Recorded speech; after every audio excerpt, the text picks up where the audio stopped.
And we'll back to it. So thanks everybody. Hopefully you had a good lunch. I know it was a working lunch. Let me take you back a slide. I added a slide. Somebody asked a great question of, hey, what's the example of what should this look like? So here's 3 examples of competitive slides from 3 companies you know. So the first one is Square in the top left. Square, you'll see that they basically did their competition as direct competitors and emerging market competitors, which is interesting because they had near field communications as an example, which never really matured, at least in the US market. And then what their characteristics were of each of the competitors and why they had the competitive advantage. Let me share screen. Thank you.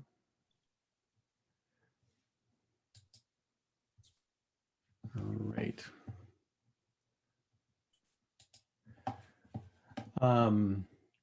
So up here is the Square example. You'll see not great graphics on Square's launch deck. So you guys see it this time? Got it. LinkedIn is the next one to the top right. You'll see they compared themselves to Friendster in the early days. Most of you don't even remember Friendster, which is hysterical. So LinkedIn example, so they didn't even bother recognizing anything in the bottom left quadrant as far as competition goes, because it doesn't matter. And they put themselves in the top right based on. I got it. Thanks, Basman. So based on professional focus, social focused, internet service, and enterprise software was their axes. And then Airbnb's was the cleanest down here, which was online transactions, offline, and they didn't even bother filling in the competitors at that point on their slide deck. So early examples of how you want to put together your competitive slide. Okay. So anybody else find some other examples that they thought were useful during the break?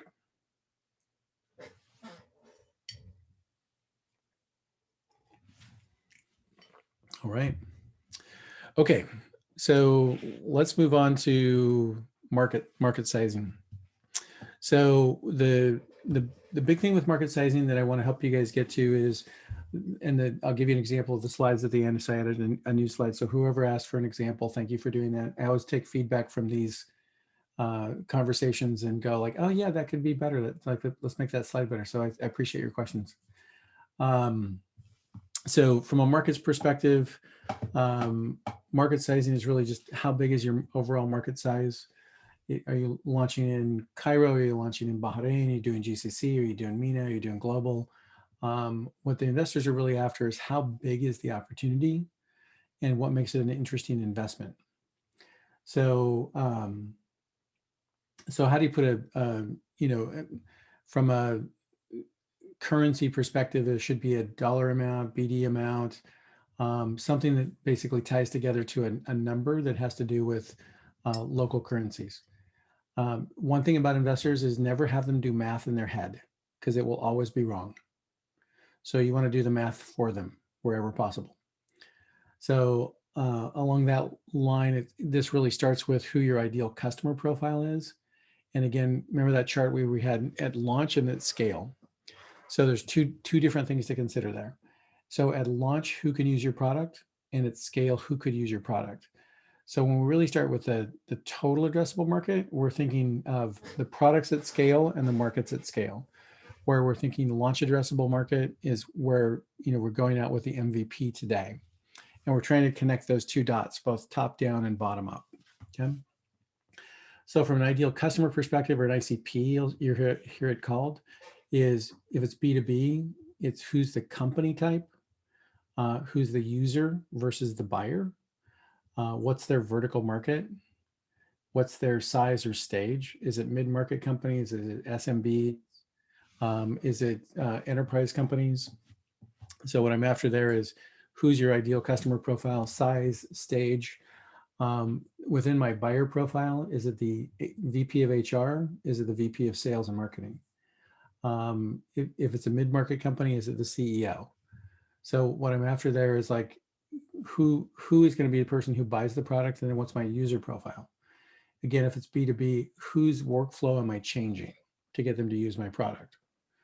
So we were talking about tender offers when we came back with Hassan. The question there is, who is my user and who's going to look at my site to find offers, and who's going to be applying for them, and how do I make their life easier? But that's going to start to give me an example of who my ideal customer profile is. From a B2C perspective, if it's moms or fashion buyers, or so I want to put some information behind it around demographic. What's their age? What's their, did they graduate from college? Um, do they have multiple kids? Like what do we know about that customer profile? So you can begin to build out that ICP. So the ICP will help you inform like how many of those people are there really? And then we're gonna look at it both top down and bottoms up. Okay. So one thing you'll find on the B2C side or even on the B2B side is you'll have customer personas within your ICP. So my customer persona might be a salesperson, or my customer persona might be a mom with 2 kids under 3, right? So I'm looking to actually put a name to that person, and what do they look like, and what do they do, and where do they hang out, and what do they listen to, or who do they read? So what I'm after there is really nailing it down. Again, I'd rather have you be more specific early and be wrong and pivot than try to be too broad, because if you're too broad, then it's really hard to figure out what advertising media is going to help you find them. Where if you're narrow and you find out, oh, I thought it was going to be moms with kids under 3, but I really found out it was moms with kids under 6. Great. Like that's a much better way than like, oh, it's just moms. Like that's too broad of a category to go after. Okay. So that's your ICP component. All right. What I'm going to give you a bunch of information on market. Here's what I want you to take away, however, is what's the market size in dollars or dinars that really represent the market opportunity in Bahrain, GCC, and MENA, and then globally. Because what the investor wants to know is this a big enough market to matter? So I wish we could kill the TAM, SAM, and SOM, but it's a pretty academic exercise, and people almost always get it wrong, right? So I'd rather have you focus on generally market sizing. I'm going to give you the overview of those things anyway, because I can't not do it, because somebody will ask, and I don't want you to be like, what's the TAM? That would be bad. At the same time, I want you to be practical about it, about ideal customer profile. Okay. All right. So TAM is the largest group. It's your total addressable market. Think of it as a top down. SAM is your service addressable market. Think of that as bottoms up. SOM is your service obtainable market. So who could use it today, given the features that you have or the use case? And I'll break these down with examples. And then launch addressable market is something that helps me connect this abstraction of my launch market with what my go-to-market strategy is. So we'll get to examples of what your slide should be at the end of this, but know this is kind of the typical way that people will look at it. Launch addressable market is not something it's not as broadly used academically as TAM. For me, it was something that I could actually make this abstract concept into something I'm like, what can I go take action on? So launch addressable market won't appear on your slide deck, right? So market size is what's going to appear on your slide deck. And I'll come back and reinforce that when we talk about it in decks coming up in future days. All right, so your total addressable market, again, is going to be top down. You're going to look for direct data on market sizing. So where you can find third-party resources or research, you may find it under statistics. Wikipedia is a little rough because of the crowdsourced nature of it. But what I'm looking for here is how many small and medium businesses are there in MENA who have more than 50 employees? That's data I can go get. If there's data from third-party sources, government sources are great. So I'm looking for direct, explicit data versus implied data, which is, I'll give you an example on Uber's original pitch deck. They looked at it as compound annual growth rate equivalent, right? So they basically did the math. So from a bottoms up perspective. So there's Indirect data and direct data. Where you can have it, I'm after the direct data first. Where you can't find the direct data or indirect data, I'm after the triangulation of it. And we'll talk about how you do that, but it's a combination of different data sources, right? Where I'm drawing some implications. So the growth rate of this market is X. We think there's the number of people under 25 who are looking for jobs in MENA is Y, right? So I'm connecting a bunch of pieces to kind of say, to get the investor to look at it and go like, yeah, it sounds about right, right? But where you're going after a brand new market, in the case of Airbnb, they've never done it before. So if you're actually one of the rare companies that's going after a nascent market or a new market, some of that data won't be there and you'll have to base it on triangulation data. Okay. So that's kind of where you find it. But TAM is that top level, top down perspective. Typically you're after a market that's in the billions, but you're not after, if you came out and said, oh, it's in the trillions, I would be like, I don't think so. Let me give you an example here. So an example is Strava, is the example I used earlier. Strava is a app for cyclists. So I'm a cyclist these days. I don't run anymore. Hips don't work that well. So so as a cyclist, I want to track my performance and my rides. So I track my annual riding and things like that. So Strava could have come out and said, our total addressable market is everybody in the world that could ride a bicycle. But that's not actually the case. That's not their TAM, right? Their TAM is everybody in the world who does ride a bicycle and cares about their performance. So that's their TAM. So a lot of times founders will look at it and say, well, anybody in the world who could ride a bicycle could be our TAM. That's just not it, right? Which is why it gets wrong so frequently.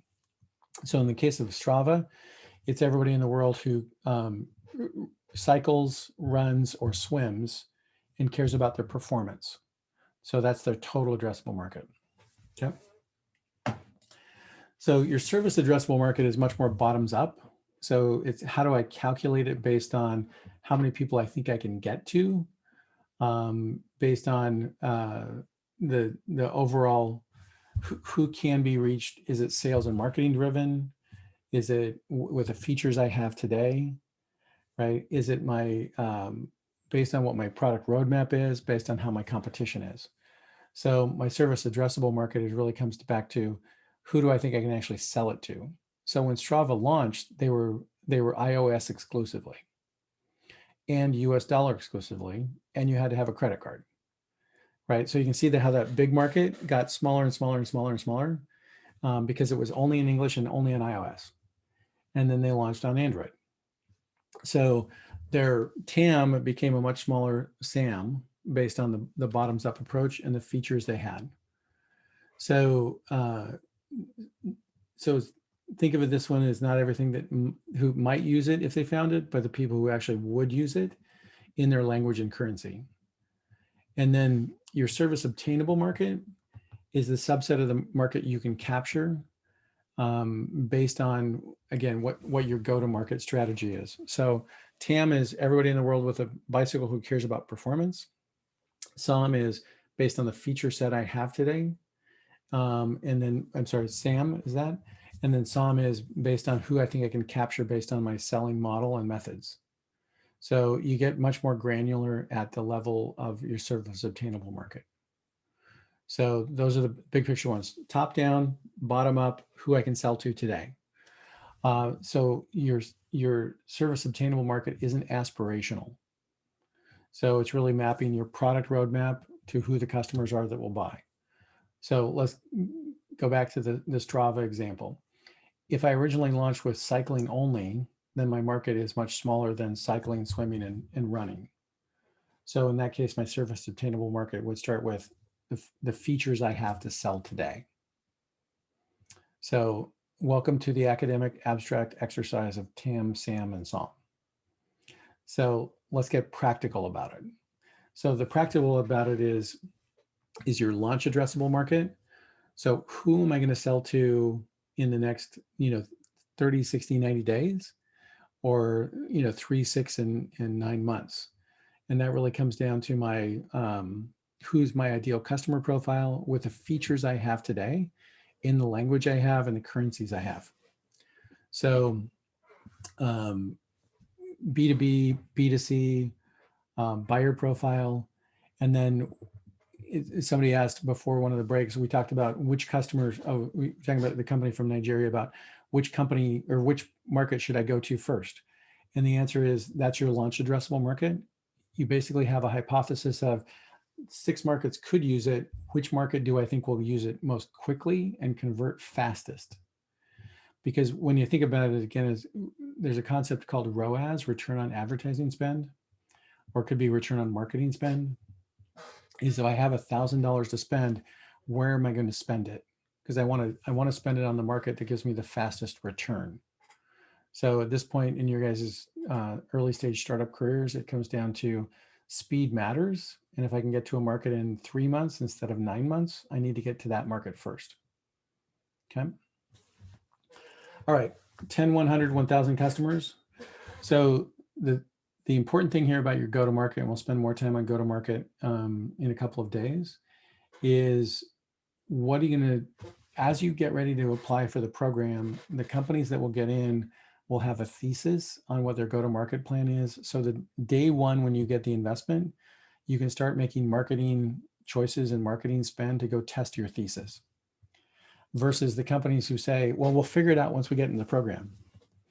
You just probably won't get in the program because there's only 10 companies that are going to get in, right? So the companies who have a thesis are going to be that much further ahead. So for you in the first 10, it's really you and your co-founder, right? How are you going to sell it? Where are you going to get the list? Is it going to be based on your network? You use LinkedIn? Like, tell me how you're going to get the first 10 customers.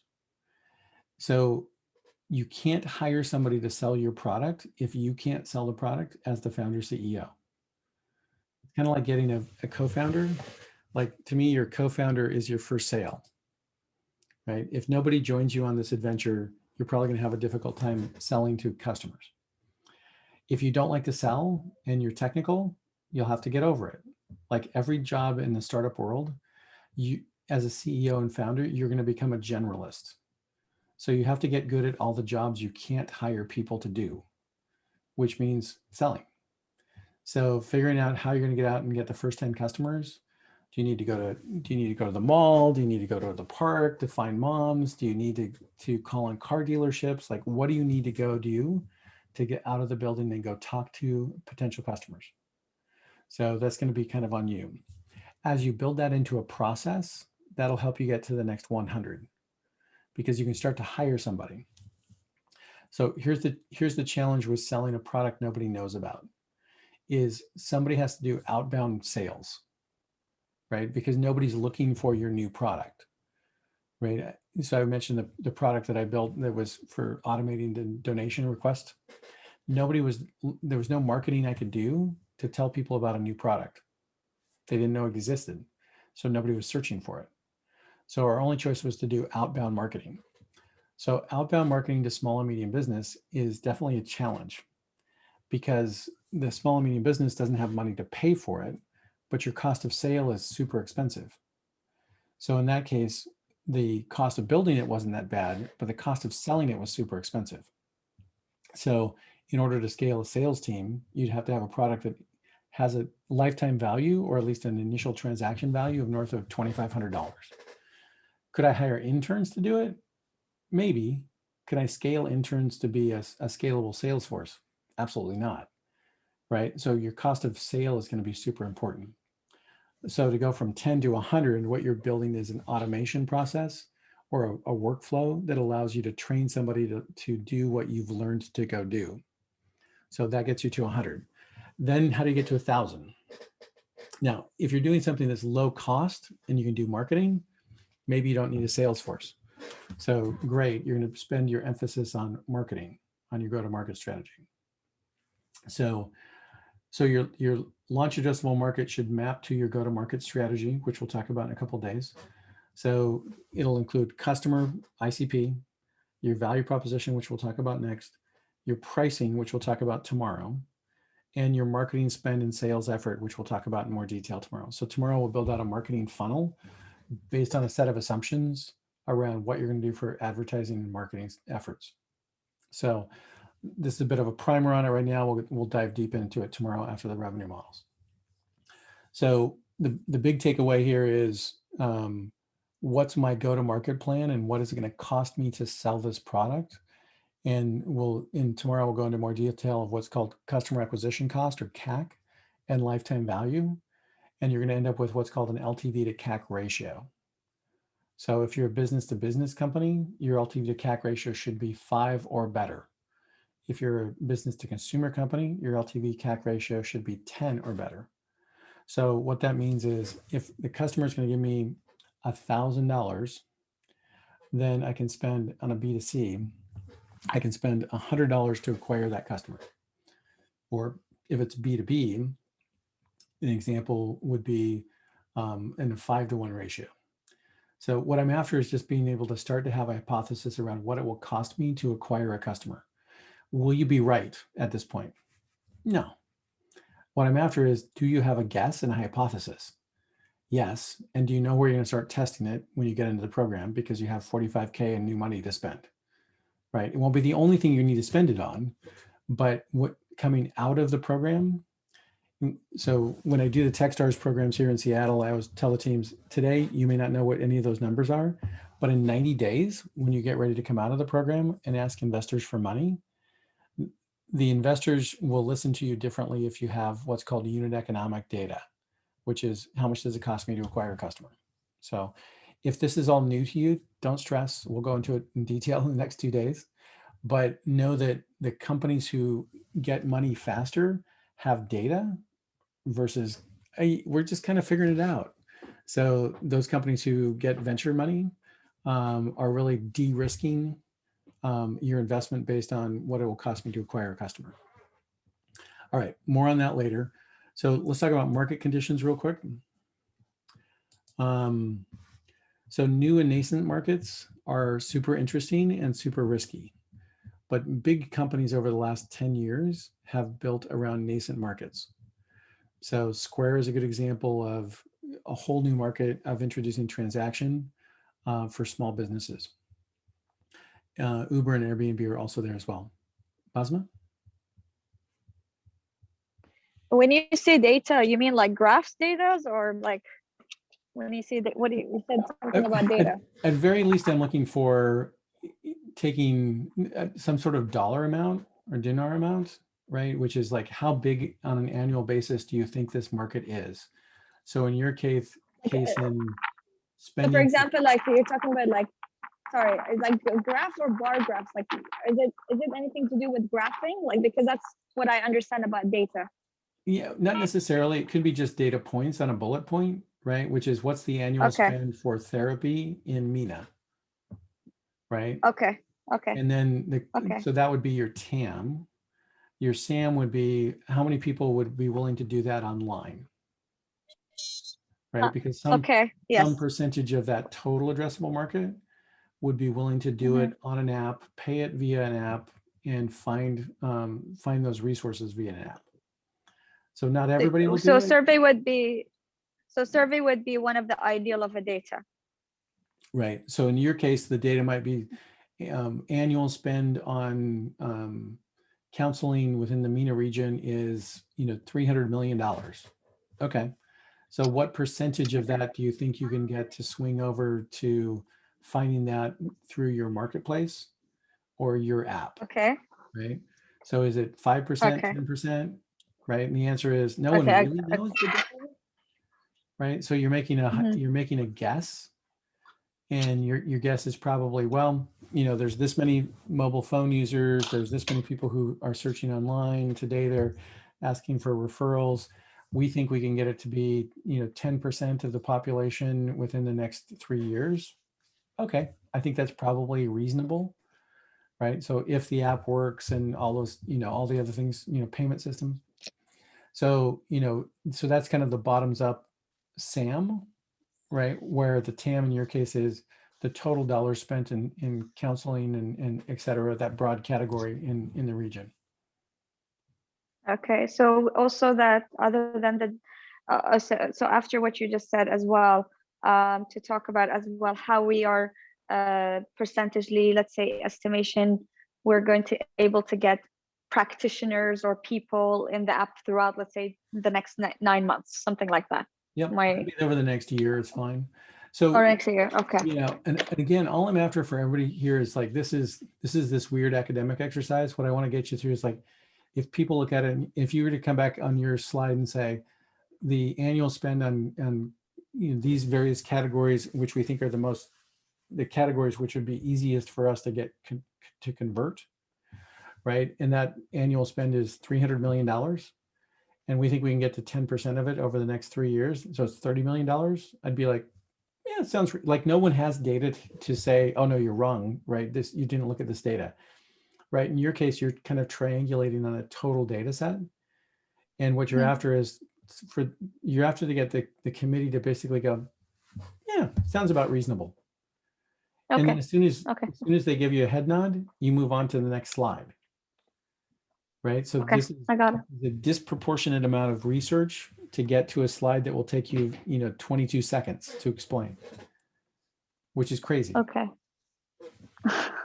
right? Okay. Yeah. I think so. Yeah. Well, we'll see it as we see pitches later in the week, right? You'll see people spend way too much time on it. And I'll be like, stop, like don't spend any more time on this topic. Just Okay.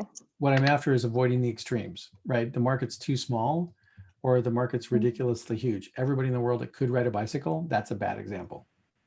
Okay. Okay. Thank you. Yep. Thanks for asking the question. Yours is a good example because everybody understands the product and what you're doing, which is good. Okay. Other questions? Thank you.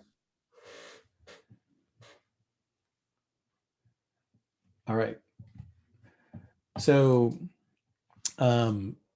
market conditions. We talked a little bit about headwinds and tailwinds. Is the market growing or is the market shrinking?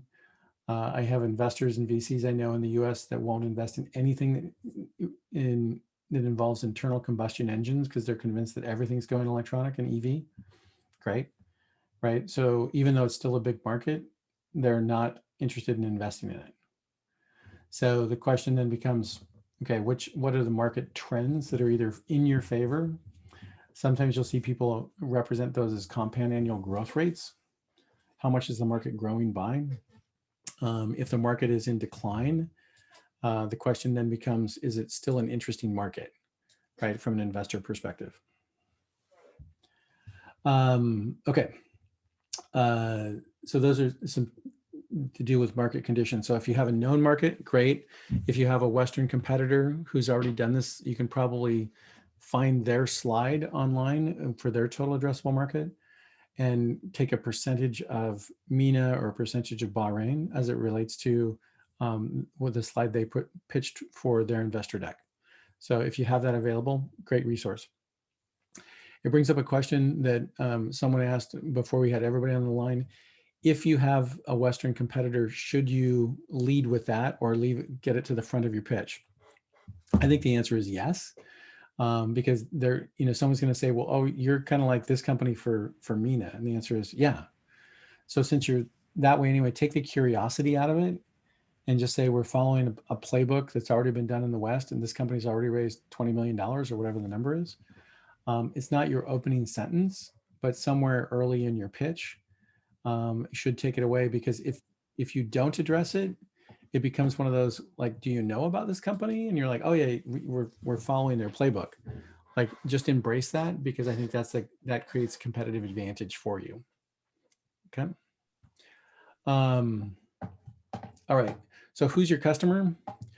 Are you a product? Are you a service? We talked about products and services in B2B and B2C, but think of it in terms of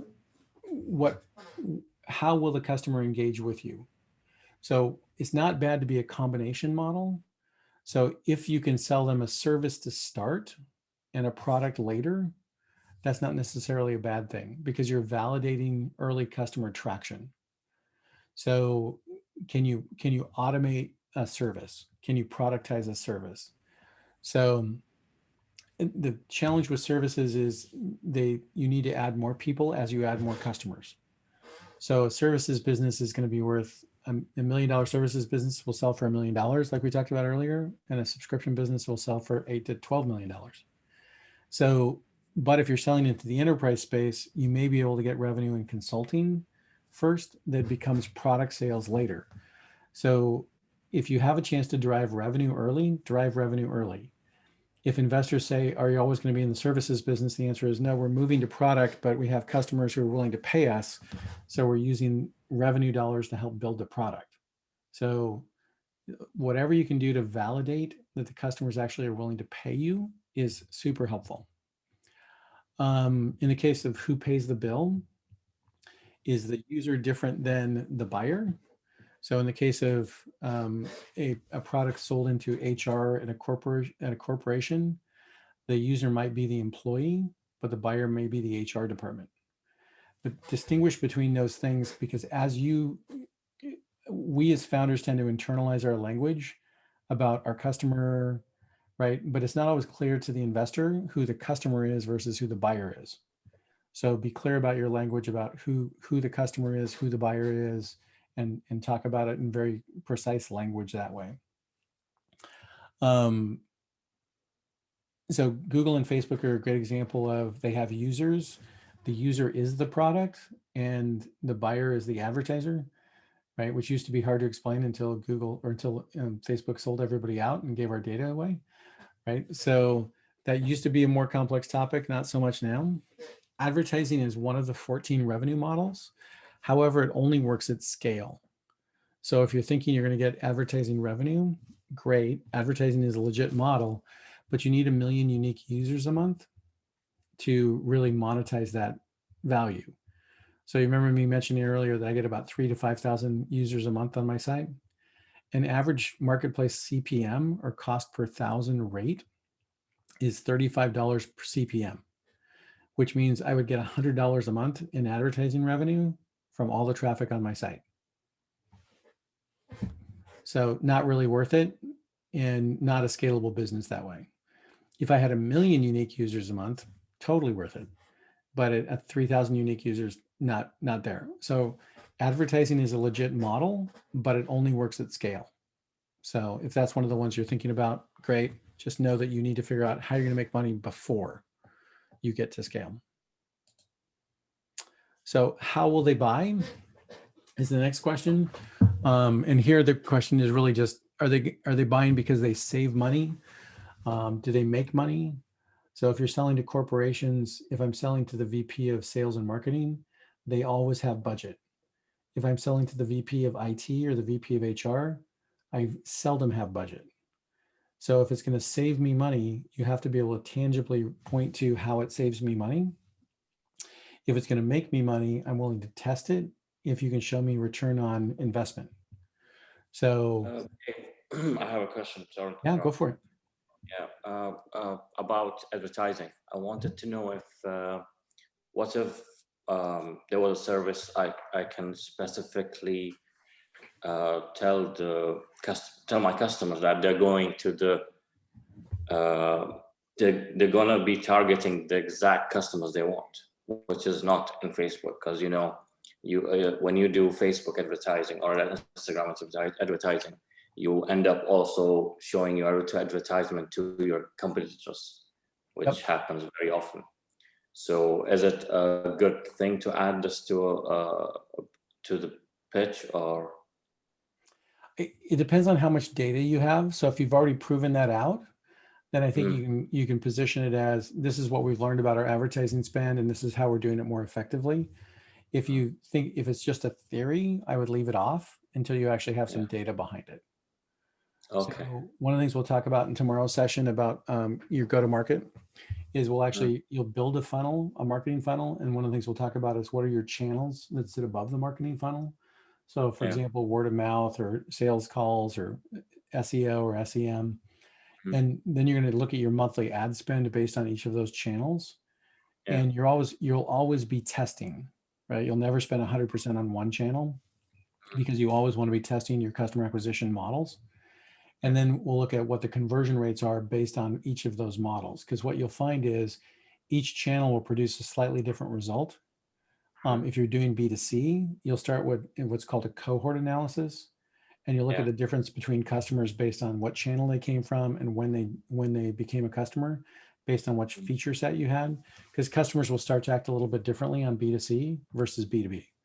B2B, they Oh, tend to be pretty predictable that way as well. A yeah. little bit more mature. What my pitch is, it's B2B. So it's like, it's going to be directly to the people they actually want to sell. Mhm. So, but I don't think so. As you said, I won't be having enough data from the beginning. It will take time to collect. So will it be a good idea to add this into a slide, or it just could I would be? probably start with my hypothesis of like, we're going to use LinkedIn data or LinkedIn advertising or this, like, again, think about it as I'm going to spend $1,000 a month during the program on marketing. Advertising is probably the wrong word, because advertising may or may not be, to your point, Facebook is consumer and not B2B. I'm not getting the right customers. Where I can't do my target marketing in LinkedIn based on the user profile and geography. Those ads are super expensive, but they're also super focused, right? Where I may say, I'm gonna buy a list of businesses that are this size in MENA, and then we're gonna do sales calls. So again, that's just a question then becomes like, my marketing expense becomes list purchase versus, Facebook ads. So what I'm after for all of you is to have a hypothesis of what you would spend the money on. And if you don't know yet, it's okay, right? But before you get to final pitches on the selection committee, I at least want you to have a go-to-market strategy that we can point to and go like, are you going to be wrong? Yeah, we'll be wrong. It's like doing a financial model, right? When you give me a 5-year forecast, I know you're wrong. Now the question is orders of magnitude wrong, right? So the same thing is true with your marketing spend. I just want to know that you have a place to start and a thesis, and you know how you're going to test it. Okay. Thank you. Yeah, of course.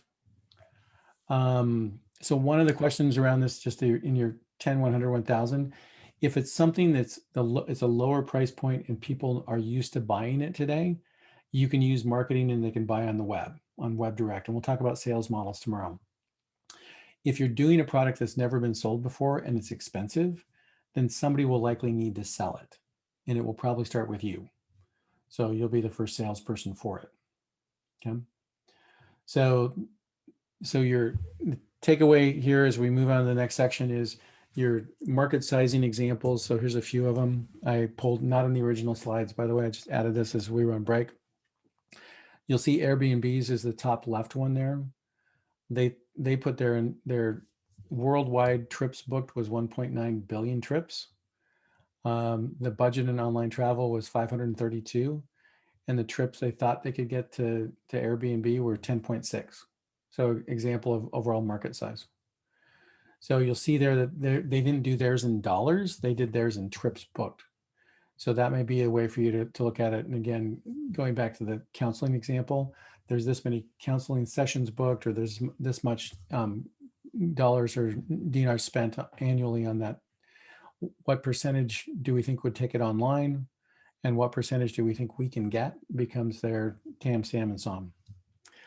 You'll see Uber's then on the right actually did a compound annual growth rate, and they thought their entire market size was $4.2 billion with compound annual growth rate. So the chart they gave you there was what percent of the globe do they think they can get to, which in retrospect looks super tiny and cute, right, compared to where Uber ended up. And then the bottom one is Square. So what Square did was they positioned themselves at the front end of a growing market and told the story of 2010 was the year they were in, and told a future looking story. So in that case, here's the market growth, because theirs was a new market. They were going after customers that weren't currently using credit card transaction processing. So that was the story they were telling. So for you, the simplest method is, if you have data, great. If you don't have data, you'll need to triangulate on it based on what's reasonable. And again, the thing you're after here is kind of the head nod of like, sounds about right. Is there a right heuristic for your TAM to be? If it's less than $100 million, the investors aren't going to find it super exciting. If it's more than $1 billion, or you say the word trillion, they won't believe that you did the work, right? So somewhere in that middle ground, you're after a market size that makes some sense. Okay. So what I'm after for you now is, where will you find that data? And if you have found it all data already, what do you think your market size is? And let's just cover those really quickly before we move on to value propositions. Anybody have a hypothesis of what their TAM is?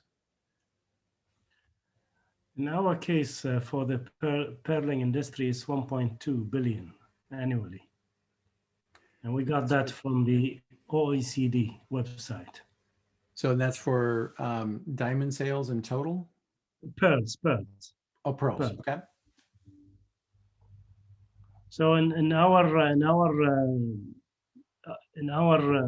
plan to head the market, we want to target Bahrain, UAE, and Kuwait as an initial stage, and then move to Australia and New Zealand, Okay. and then move to the Far East. And we have figures for that. Right. So you could do a slide like the square slide where you're saying the total market in Bahrain, and then here's the other countries we're building in future years, would give you the chart for that. Then the SAM question becomes, given the feature set you have today, what percentage of the market do you think is willing to do that online? Yeah. And as you highlighted, this would be challenging to educate and the jewelers to be on the platform, but we have something that can complement our solution. Basically, it takes a jeweler to 5 to 10 years to create one necklace of pearls, because they don't find the pearls so easily. So if we can manage the supply chain, we can cut that cycle, and by doing that, they get more revenues per year. Got it. So that's the hook. The unique hook is that you guys can speed up their production time. Yes, and these necklaces are not so cheap. They Right. run in the millions of dollars. Got it. Okay. Anybody else want to make a guess at theirs? Better now than later. Hi, Dave. Hey. So just a question. I have two data sets that I found. So I found a data set that gives me, because our main focus is millennial mothers, like focusing on digitally native and savvy, like the moms that are becoming moms now. Mm-hmm. So I found like a data set that tells me the millennial mothers in like KSA, UAE, and Egypt. So then if I combine those, it gives me 6.9 million like potential mothers as like over those three regions. But then I've also found a data set that's like total number of women of reproductive age, but I'm assuming I shouldn't focus on that, because that could be anyone between the age of like 15 to 40 or whatever it might be. Yep. Yeah, I'd stick with the first number. The second number is like, well, what about the people who it's a great example of, you bring up questions that people aren't ready to answer, right? And then they're asking a whole different set of questions. They're like, well, not everybody in reproductive age is going to be a target customer. And you're like, well, yeah, but so it's just stick with the ones you know, right? And then the question is, which ones would be willing to use your service, use your product as a percentage? Sure, but so KSA, UAE, and Egypt doesn't make up the whole of the MENA region, and it's hard to find a number for like the total number of moms in the whole of the MENA region. So should I just focus on the three because they're the biggest like markets?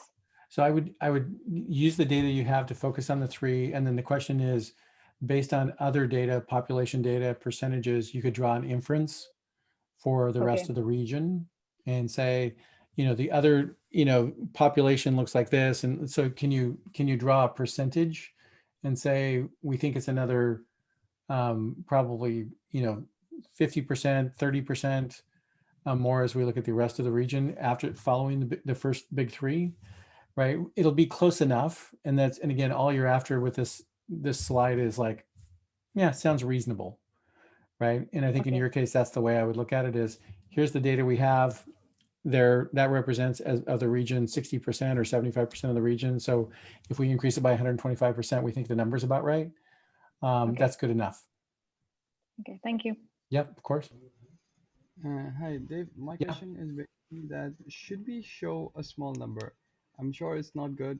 So the example I'm going to give is for our startup, we are focusing to interpret sign language for people who can't speak, right? So what it does is that in GCC, there are around 11 million people who cannot speak. And cutting down to Bahrain, Bahrain is only like 20,000, 20K. So, for example, as you show for a square, we show, okay, it's going to be this much potential market, and then we go up to GCC and scale maybe globally.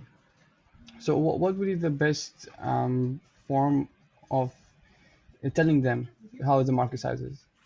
So if you start with Bahrain 20,000 and then go to GCC, does it go to 50,000? What do you think the number goes from 20,000 to what? 20,000 to 11 million. Okay. So yeah, so 11 million globally. No. 11 million GCC and 466 million globally. Okay. So I think it's okay to say this is the total market. This is why we're starting with Bahrain to prove out the concept. You still have a niche definition problem, right? Because 20,000 says, I mean, if it's 20,000 times $1 million, then it's super cool. But what do you think your average revenue per customer would be? It will be around, I think, 5 BD per. So our model is a subscription based. Mm-hmm. So they'll have to pay monthly, or meaning it's 5 BD, which is around, I think, $8 per Yep. month, and then going on, and I think that's the revenue we're trying to look at. Yeah. So the question will be for the investors: is that a big enough Mhm. market to get them excited about it, right? Or is there a way to? How do you get the average revenue per user up? So because yours will have the same challenge I had with the example of the company I did in the donation automation piece. Yeah. Is if customers are only willing to pay 5 BD and it costs you 10 BD to acquire them, then the question is how long do they stay as a customer, Okay. right? Because if you have Dave, churn, I would like to comment on this if possible. yeah, go for it. So if we know more about the app, so let's say I'm a parent of a person who cannot speak. Can I use the app to communicate better with my child? Yeah. So basically, it's a person who can speak sign language, and the other person can use his mobile app. It takes the audio input, and it shows the sign, and then when you sign in front of the camera, it gives back the audio. So it's basically interpreter between you and the other person who can speak. So your market size is not the people with this disability, but even No, the it's people around them. yeah, yes, they can also use it. But we're more focusing on the people who are deaf because uh, hiring a personal interpreter costs around 10 BD per hour. So that's a very high cost at the start. And then this is something which is, as I remember Dave saying, that is it what is it, painkiller or is it a vitamin? So for them, it's 100% painkiller. For sure. Yeah, and the question is what's a reasonable price that can charge? So let me give you the example on unit economics, right? So if it costs me $100 to acquire a customer or 50 BD to acquire a customer, 75 US, then the question is what's my lifetime value of that customer at 5 BD a month? Because it has to be greater than 10 just to break even, right? Yeah. Plus the cost of building it, plus the investors are going to want a return. So the question then becomes, Bahrain becomes your launch market to really prove out the concept, but you have to get to a much broader market faster to have investors be super excited about it, at least at that price point. Understood. Okay. That's a great question Thank because you. it definitely gets you one of those where it's like, it has to be a big enough TAM so the investors are like, woohoo, like I see how I can make Yep. money at it. Otherwise it becomes a nonprofit or, a grant company or something where you get money from foundations, right? Which could still be the case in your case because you're doing something that changes the world for the people that are there, but it's just not a super big market. So commercially it may be tough, right? But Okay. it's still something you should pursue. Thank you. All right. I see a couple hands up. Samir? Hello, hi. Hey, So our startup records amateur sports games. You know, when friends play football or basketball Tuesday after work. So when it comes to calculating the time, as you were saying, some online search shows that, for example, the global youth sports market is valued at 26 billion, and of course, we can take some chunk to present the MENA region. But I'm not sure if this is the accurate number that we can use, or we can, for example, take a set of population, say in the MENA region, we have 20 million youth professionals who play sports on a weekly basis. so I Do you think probably we can make such assumptions? I'd probably take a subset of your original numbers, because the total spend there of the 26 billion probably includes, clothing and equipment. Indeed. And so if you Exactly. said of the $26 billion market, we think that the software tools market that helps them schedule, track, and whatever is 10% of that, I'd be like, okay. Like if there's no data about it, like no one can really argue with you, but it's not 80% because you're not selling equipment and, and clothing, right? Because I imagine somebody's broken down that the total dollar spent. So is it 5% or 10% of the total market?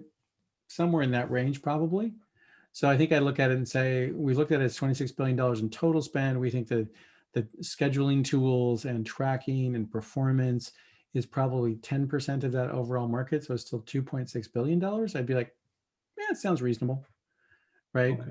Versus total crazy guess, right? So I like that as again, you're triangulating on it, but you're triangulating on it based on some reasonable numbers. Okay, great. Okay. Thank you. Yeah, of course. All right. I saw another hand up. Looks like it went away. Guess we answered that one in process.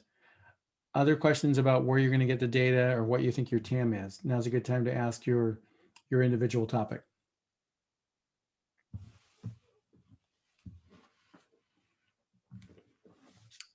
Yeah, Dave. Yep. I tried to find competitors within Bahrain, but I was not able to find, like, I found one, but it's not really even a competitor.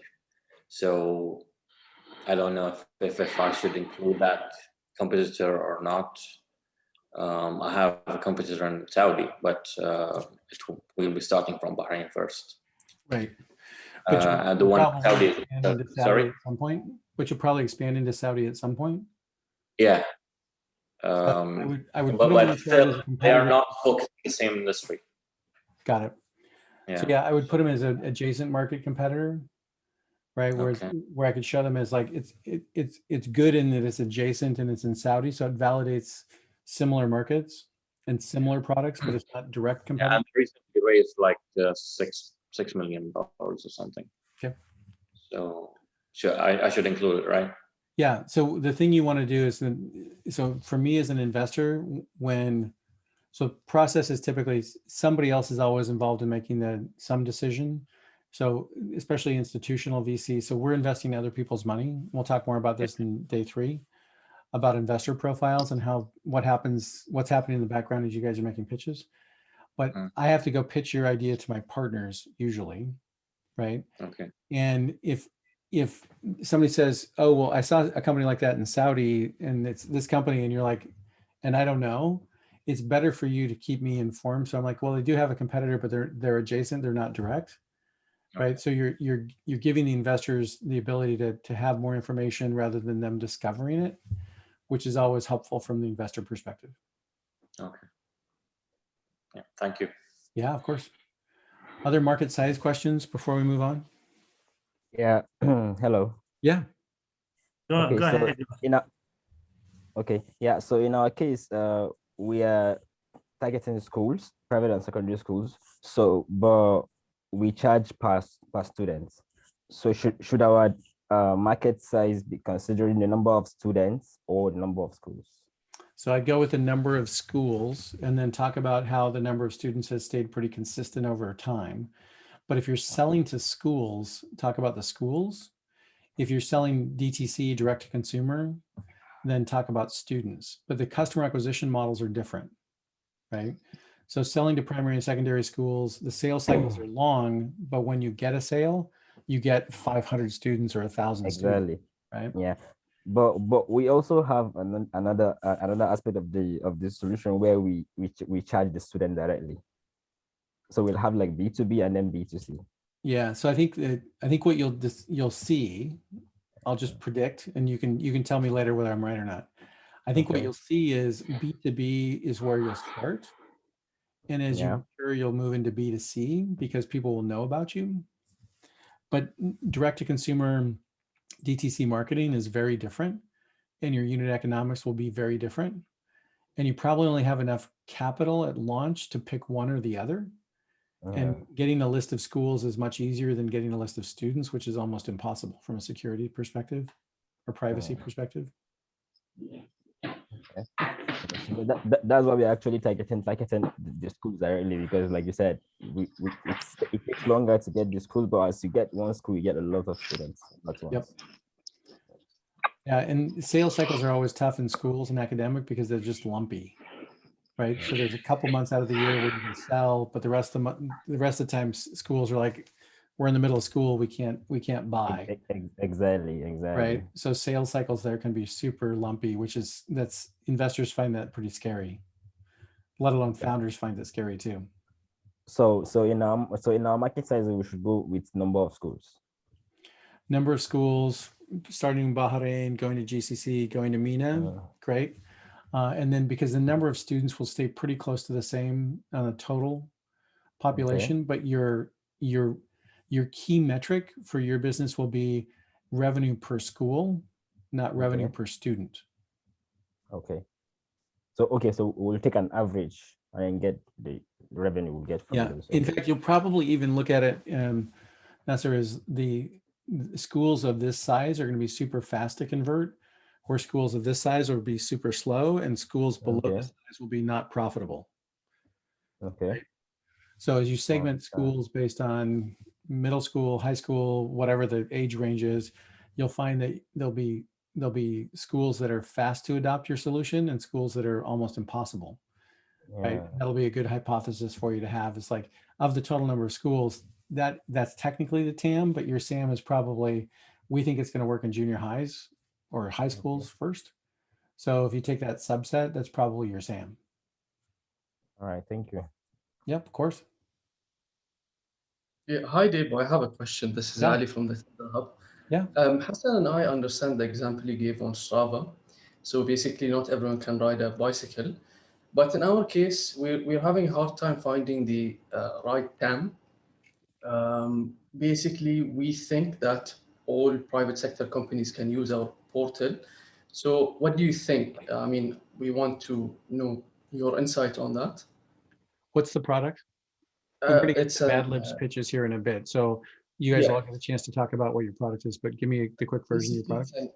Basically, it's an e-tendering portal that allows users, both tenderers and bidders, to bid for tenders online.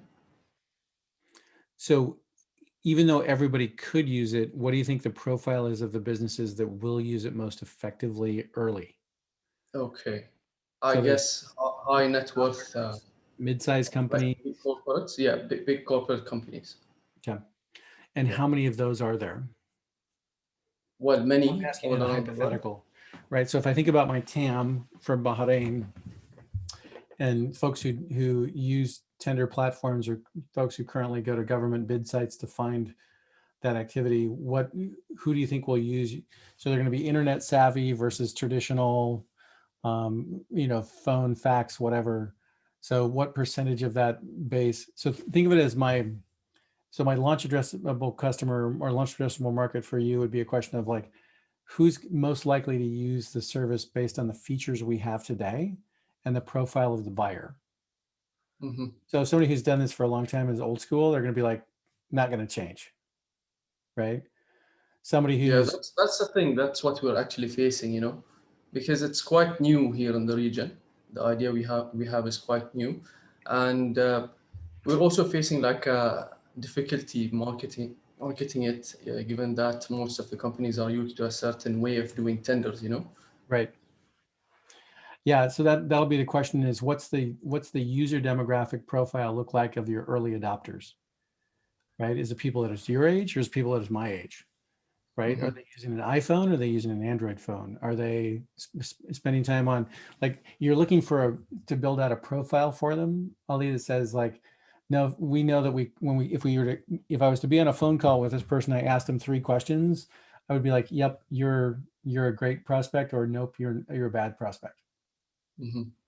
Right. So what other tools do they use online? Well, we don't, we do a lot of phone calls. You're like, nope.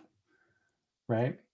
So the question will be, what's that demographic profile? So your TAM could be, yeah, every SMB business or every private enterprise could use it, but the ones that are most likely to use it are private enterprises who have younger staff that are doing this work, or they have the average size of the business is this, or they're finding this piece of the business over here on tenders represents the ones that are fastest for them to close. So, because otherwise you have the concept there is boiling the ocean. Well, everybody could use it, in which case nobody will use it, right? Because the message isn't clear enough as far as value proposition. Maybe Dave, the family businesses, because they're always looking for savings. Yep. Yeah, so it could be private family businesses. But I just want you to niche it down into, like, if you can think of it as your launch, my first 10 customers may not look like my next 100 and may not look like the 1,000. But the difference between launch and scale is you survive to get to scale, right? That's always the challenge with a startup is I got to get you to survive long enough to get to scale. So that's the place to start. Thank you. Yep. All right, time for a couple more, and then we're going to do some Mad Lib pitches before we take a quick break. Questions about market sizing?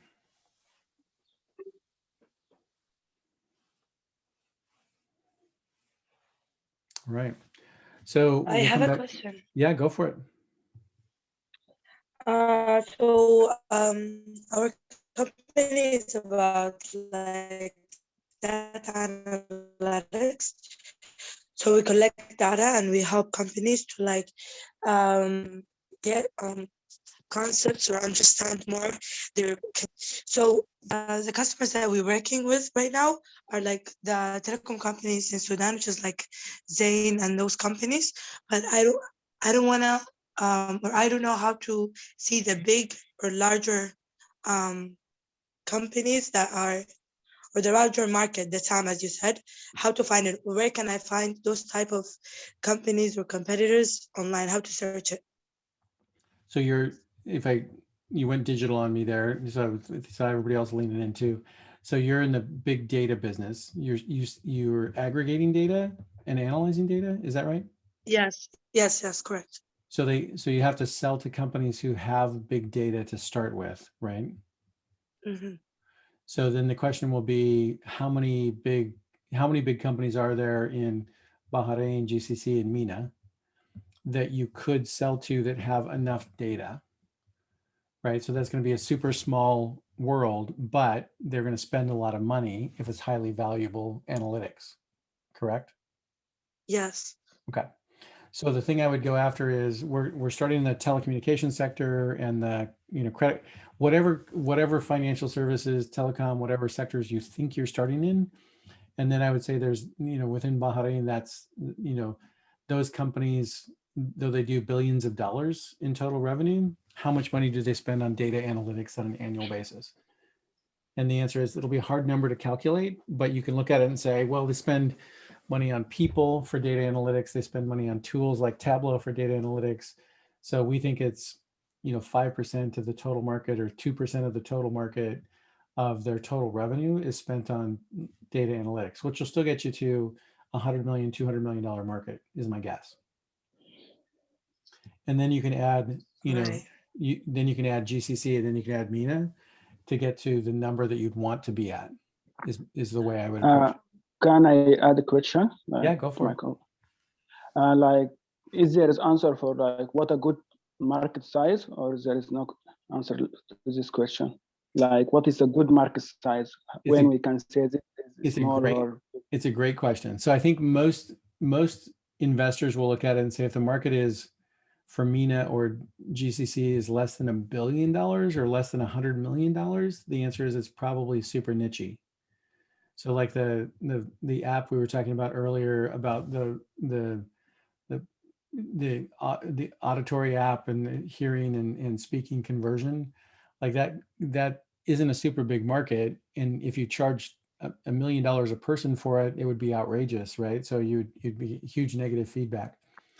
So the way you get it to $100 million market is super hard unless you go global. So what you want to be talking about as it relates to Bahrain first, and then, GCC and then MENA is, can I get to $100 million market? Because something that's a $10 million market, the investors are going to be like, it's not super exciting as an investment. It may be super exciting as a product, and those are different things. But to be super exciting as an investment, it's probably north of $100 million, at least in GCC. Okay, got it. Okay. Anybody else before we move on? All right, I'm going to give you a format for pitching. And think of this as your elevator pitch. When somebody says, what do you do? This is the simple way to do it. I realize it's hard to get, for many of you, you could spend hours talking about your product or idea, and I'm going to get you down to a few sentences. And the idea of this is to kind of get you in prep for value propositions as well. So, one of the products I thought I wanted to work on was coming up with a data set for founders to help them be transparent about who raised what money when. So I'll give you that example as my example here is, hi, my name's Dave and my company is Lumeric. It's the working title. The problem I'm solving is founders have very little access to funding data, stage, and benchmarking data about performance of their company compared to other early stage startups. So the product that we've designed is a tool that gives them benchmark data that allows them to do that work. Our target customer is early stage startups. We make money by a subscription, and our team's the right team because we all love startups and come from startups, and we're geeky about data. And I need help with intros to other startups. So you'll notice the format here is pretty straightforward. I'm not trying to give you my 5-minute pitch. I'm just trying to give you my introduction. So I can determine if, like, are you a B2B investor or a B2C investor? Do you care about this type of deal? Do you not care about this type of deal? So what I'm going to ask you to do is follow the prompt. And ladies, I'll take a couple of ladies first before we go to the guys. Hi, Dave. Can I go first? Go for it. Okay, great. Hi, my name is Monica, and I'm the CEO of my company. The name is Finlect. The problem that we're solving is that we're bringing financial literacy and access to financial services and a credit scoring algorithm, which is an alternative to the traditional way of assigning credit scores for the Gen Z audience. So Gen Zs are individuals or young adults in the age group of 15 to 25, and this is our target customer. We make money by charging banks a per product per user commission fee and provide them white label solutions.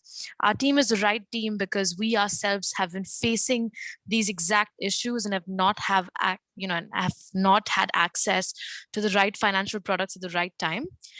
We definitely need some support and help with funding and reaching out to strategic partners who can help us get through the slow sales cycles with banks. Got it. So thank you for being first, by the way. I appreciate that. And staying pretty Sure, close. no worries. You're a little buzzwordy at times, so I would encourage you to think about it in terms from your audience perspective. So you're a little like Mint, right? So you're really in the lead gen business. So right. So lead gen is one of the 14 models. And basically it says the thesis that you're working under is we can acquire this customer profile at cheaper economics than the banks can. And then we're going to turn around and sell, basically create products that the banks can sell to this customer base and pay you a referral fee, right?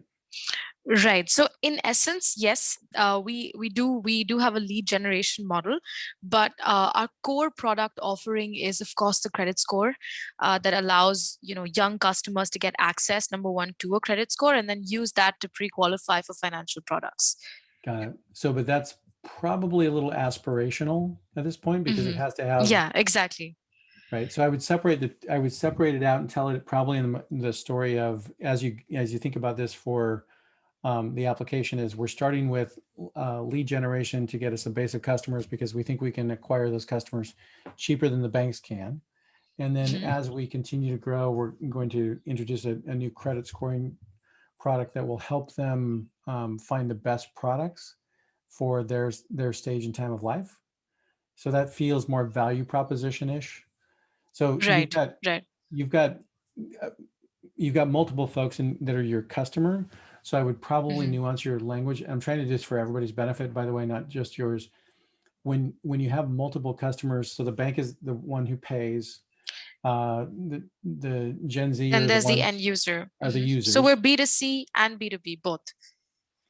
So, but you the one of them pays, that makes you B2B. So it makes you B2B Right. with users, right? Right. So just not to be too hard on the parsing of it, who pays you is your business model. Who your users are is secondary. You obviously have to take care of both of them, right? Right, of course. But I think that the pitch there is, we recognize that banks in the region really don't understand Gen Z.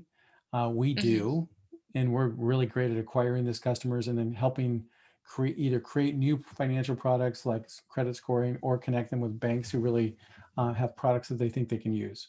So just to simplify the message a little bit. Got it. So we actually have a storyline that we use. Like we have, we explain the problem and then we go into the solution step by step. But yes, definitely, I understand your point about, separating the person that's paying you or the individual that's paying you versus your users and making that very clear. Cool. Got it. Yep. Love it. Yeah. And I think that's just a precision of language thing that in your head, they're the same, like they're both customers, but in the investors, it'll be like, well, who pays and which, so just, that'll be a nuance there. All right. Who wants to be next? Right. Awesome.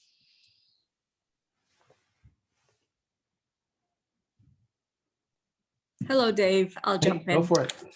Okay. Hi, I'm Mesa, and my company's name is eBudget. It's it solves the problem of visualizing a budget by automating a link between a user's bank and the budget app. It will help in paying off debt for the user and saving in the future, making better decisions, financial decisions. The future of our target customers would be workers who just joined in the working force and are spending money, as well as loaners, people who take loans and somehow default and don't know how to pay it back.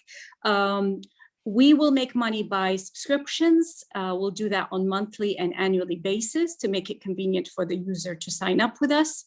And I do need help on the team side. We are working on building that because this is an idea validation stage of business, but of course we're looking forward to building the team that will consist of the technical and of course financial experts. Got it. Okay. Very similar first two products as far as market you're serving. So I think differentiate again, come back to which one do you think is going to be, because there's two different customer profiles there. Right, the bank and default question is a very different customer profile as far as how you will acquire that customer than the first one. So if you were to say which of those two tracks you think is the most likely to be your first, I would launch with that, and then talk about in the future we can expand to these other things as well.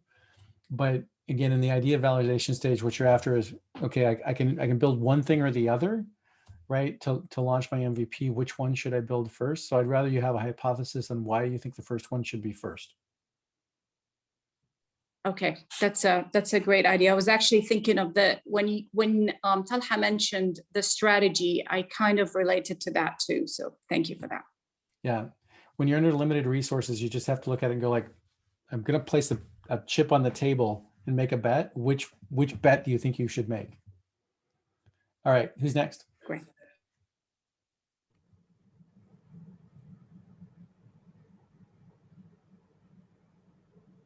Go for it, Elisa. I see you. I see lips moving, but I didn't hear you. One more time. Is it working now? Yep, it's working now. Go for it. Listen, you can.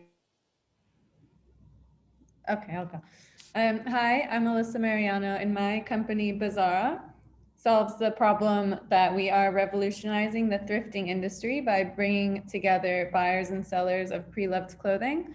Our product, which is a peer-to-peer marketplace, is designed for our target customer of Gen Zs and millennials in the GCC. We make money by charging a transaction fee of 12% on each transaction that happens on the platform. And our team is the right team because I have over 8 years of marketing experience in the fashion and tech industry, and my co-founder is Exta Bizzle and Kareem. We need help with fundraising, meeting the right partners, and expanding throughout the GCC. Cool. Great pitch. Super straightforward. And it's because whenever somebody's done pitching, I'm always asking the question of like, what's the first question that comes to my mind? And my question for you is like, how do you get inventory in a scalable way? Right? Which is the question you want me to be asking, not like, what do you do again? Or for who do you do this for? Right. So I think the one thing I tease out is we're in the process of launching in wherever you are in that process and figuring out how we really get, your base of product, because you're gonna monetize. Transaction fee is going to be as a marketplace is your model. Transaction fee, you'll probably find that you introduce subscriptions as well, because most marketplaces are shifting into a transaction fee plus subscription. Also glad that your number is not below 10%. I'd like it to be above 15%, just so you know. Probably closer to 20, because most marketplaces at some point find their equilibrium around the 20%. You can always go down and create promotion codes to discount, but once you start too low, it's hard to move back up.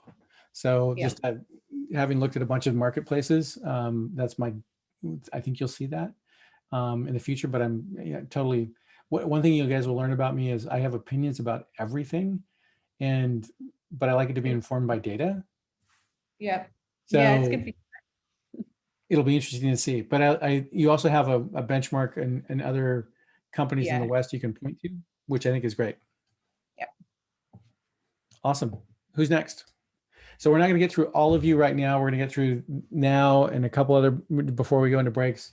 But I just wanted to set you up to know that this is the format I'm going to ask you to do in your Mad Libs pitch format. Okay. So we'll do a couple more now and we'll take a break. I can go, Dave. Go for it. I'm gonna get through all of the ladies on the call first. This is gonna be amazing. First time ever. Thanks for that, Dave, for supporting us.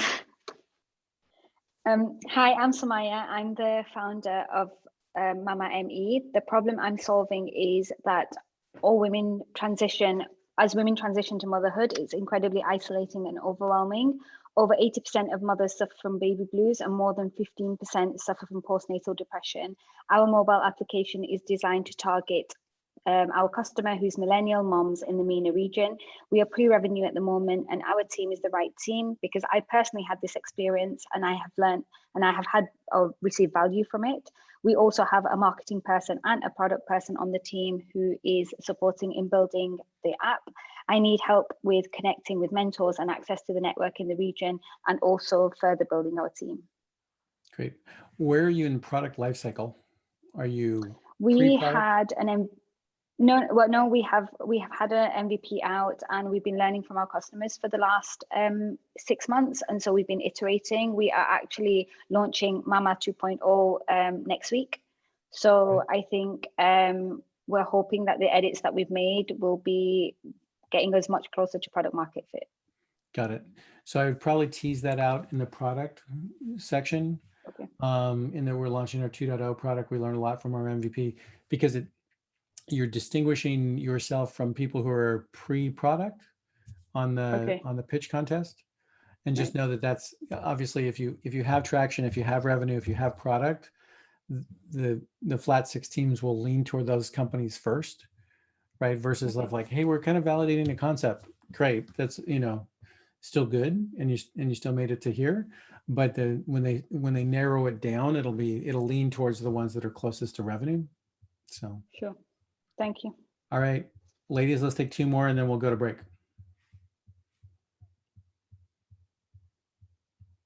Who hasn't gone?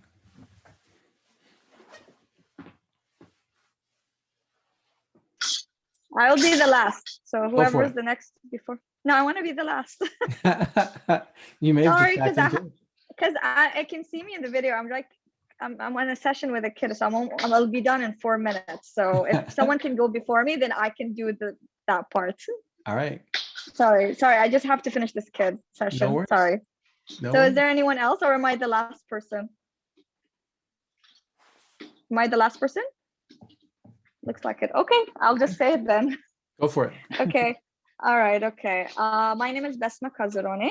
I'm an ABA therapist. I have a board BC ABA. I've been in this field for more than 10 years.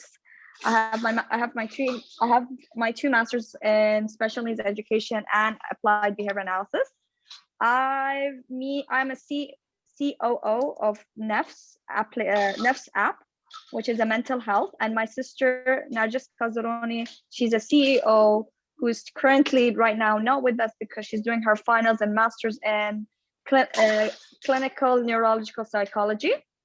So we have thought of designing this app because it has been a struggle for people in Bahrain, mothers, parents, everyone to find qualified psychologists, therapists. Not just we're talking about psychologists, we're talking about also able to find alternative therapists in the GCC or around the world. For example, like ABA, OT, speech, sex therapist,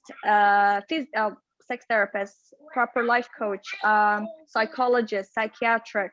So we've designed this app that people at this moment can, it's like a hub, so it can do right now to find the qualified people, which we do check all background checks, and able to do their, book their appointments. There is a domestic help hotline as well. We have also provided events that happens in Bahrain or other GCCs. For example, recently in the Saudi, there was some 3 days workshop for ABA, and it was for free. So we have presented that event. There's also merchandise purchases that can happen. For example, an OT therapist has recommended some sort of this kind of things for special kids that cannot cut, special scissors and stuff, that they can purchase it from our app, which would be cheaper and faster delivery. Jump to where you need help. I know you're distracted, but jump to where you need help. Yeah, I know. Sorry. At this moment right now, we have thought of practitioners first 8 months. We thought of first 8 months to be on it for free, but then after 8 months, we will make them to pay 20 BD per month, which would be around $50 per month. We're not sure if that would be, that's how we were going to think of making our money. Okay, but I'm not sure if that's expensive or not. If it's worth it. I mean, this is one of our struggles. Yep. Okay. So overall, way to step up in the midst of distractions. Thank you for doing that. Just lots of words. So I would work on getting it down to following the prompt, and then decide which, because right now you're running a number of hypotheses in your pitch where I'd pick one. Like, I don't think adding product sales at this point is going to be meaningful revenue, versus I think the real question is well, so like I mentioned for the marketplace previous, all marketplaces monetize on a transaction fee, and many are moving to a subscription fee plus transaction fee. It's all about the multiples on revenues. But so my guess is you'll probably end up there as well, which is, therapists will pay for a listing and then to get a certain number of leads per month. And then there may be a transaction fee or a subscription fee that the family pays for finding the right person. So both of those are going to be options. But I get the problem you're solving. And where are you at with the MVP? Have you shipped it already, or? What do you mean by MVP? Sorry, I'm just trying to remember. Yeah. So minimum viable product. Do you have a prototype out, or are you doing it manually today? Well, the app is already out, so we're fixing up, like, for example, now we're with the whole, for practitioners in order to be part of the app, as now we're fixing up with the Credit Max. So when they do their applications and provide all their documents as well attached, there will be a next page of able to do their put down their Visa cards or MasterCards information. So, and it will be told that after 8 months, automatically the amount will be deducted every month. And and there are also, of course, we have put on all the terms and conditions, like you have to receive 3 stars and above.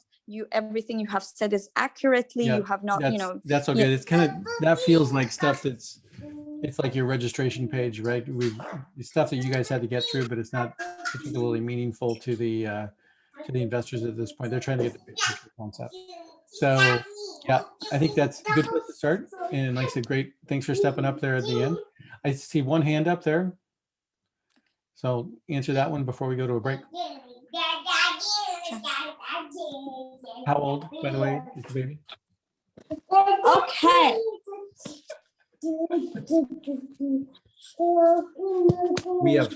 We have 4 kids, by the way. Just most of them are 2 of them are out of the house. So, all right, Talha, did I get their name right? I see your hand up. Yeah. Go for it. I just wanted to. Okay. So should I just go for it? I had a question regarding it. I thought the time was over. You can do the Mad Libs pitch, is fine. And then ask the question. Great. Hi, my name is Talha, and my company is VoiceMate. The problem we are solving is the communication gap for hearing impaired people in Bahrain and GCC. Our product is an application which can translate sign language into audio and audio to sign language using machine learning. We make money by a subscription model for individuals and also providing a service for medium and large enterprises. I have the best team, which consists of a machine learning expert and a sign language expert. I need help with financial support and marketing and PR team. Got it. Awesome. Yeah, I mean, I think the good news is we get your pitch. Excuse me. Do you think there's going to be a big difference between launching in Bahrain and other places in the world? Or do you think it'll work pretty much the same? It will work much better in other countries than Bahrain. Because one more, I would like to highlight that people who are hearing impaired, they're not well educated, and for that reason, there are only like 5% people who get educated till 12th grade from the whole number itself. So I think in developed countries like UAE, and Kuwait and Bahrain is a small market, but in other countries it will be much better for us as a market. So given that, should you launch in GCC instead, or should you launch in MENA instead? Yeah. So what the solution we're providing is the same solution for the whole GCC. They use a single sign language, which is Arabic Sign Language, and the whole GCC can use the same application. But the thing is marketing. We need to send out to the whole GCC that, okay, this is available, you can use it, and that's the thing. Got it. So that's why the launch market is Bahrain. Yeah. Got it. So yeah, so I'd probably position it that way, as sign language is the same across the region. We're launching in Bahrain to get our proof of concept and figure out the marketing and how we acquire customers. But that way you start with the bigger market, then where your launch market is smaller. If it sounds like Bahrain is your only market and that's what the investors hear, they'll be underwhelmed because the market's just small. Not that it's a good thing to do and it's a miracle that you're solving the problem of, right? Those are just market and exit dollars are different than change the world. 100%. Great. One last question here. Should I add that I'm a student or should I not? Don't think it's relevant to me. I wouldn't add it. Okay. So it won't make any difference, right? No, I mean, if you're going for the Peter Thiel Fellowship and he wants you to not be a student, that may change things. But I would say it doesn't matter to me. So I'm a big fan of A students teach and B students work for guys like me. Awesome. So, but I've always been kind of scrappy that way. So, All right, Cool. let's take a 15-minute break, grab a coffee. We'll come back to value propositions and awkward co-founder, value propositions, customer development, and awkward co-founder discussions before we break, but we'll grab a 15-minute break and we'll be back. Great. Hi, Thank you. Dave. Sorry. Will we do any more pitches later on? Oh yeah, we're not done. We'll be pitching for the next 3 days. Okay, great. All right, let's take a few more pitches before we move on to value proposition. Who wants to go?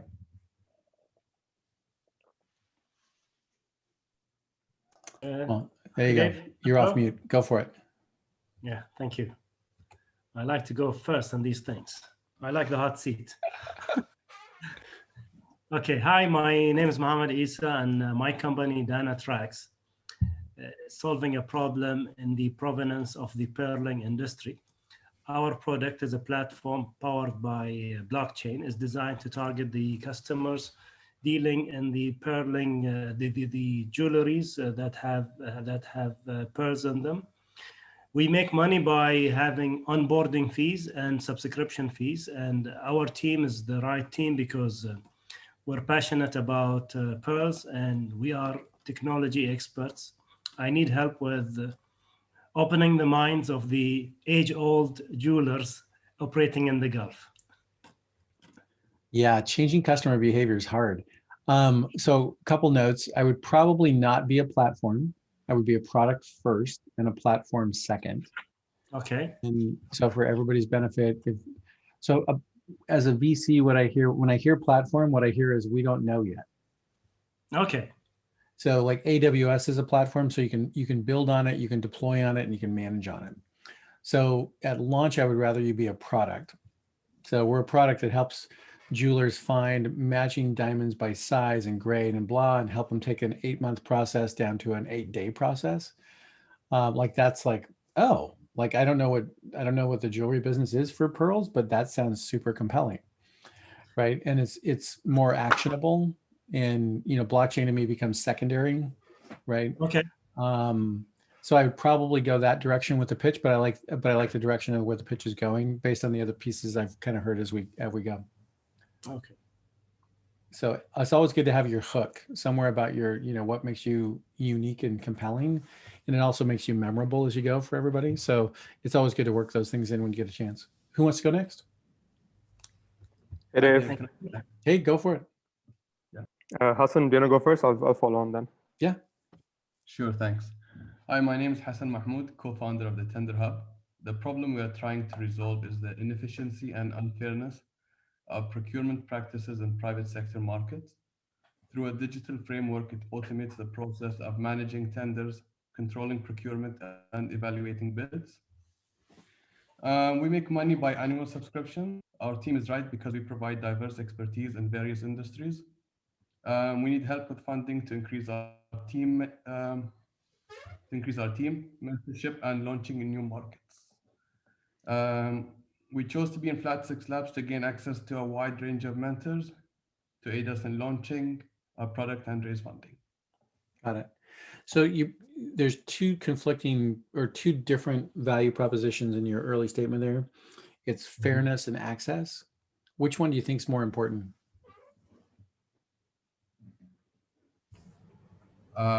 We think fairness. That's the one we're actually pinpointing on. I think access. What's that? I think access. So I think I would definitely test it as you talk with folks, because as you do customer development, you find that it's, I would test it. Like, I don't know that I have an opinion on it, though. I think if I was the business owner, I'd be like, I'm all about making more money. And if I've done it before, and I know it's not fair, then I'm just not even going to try.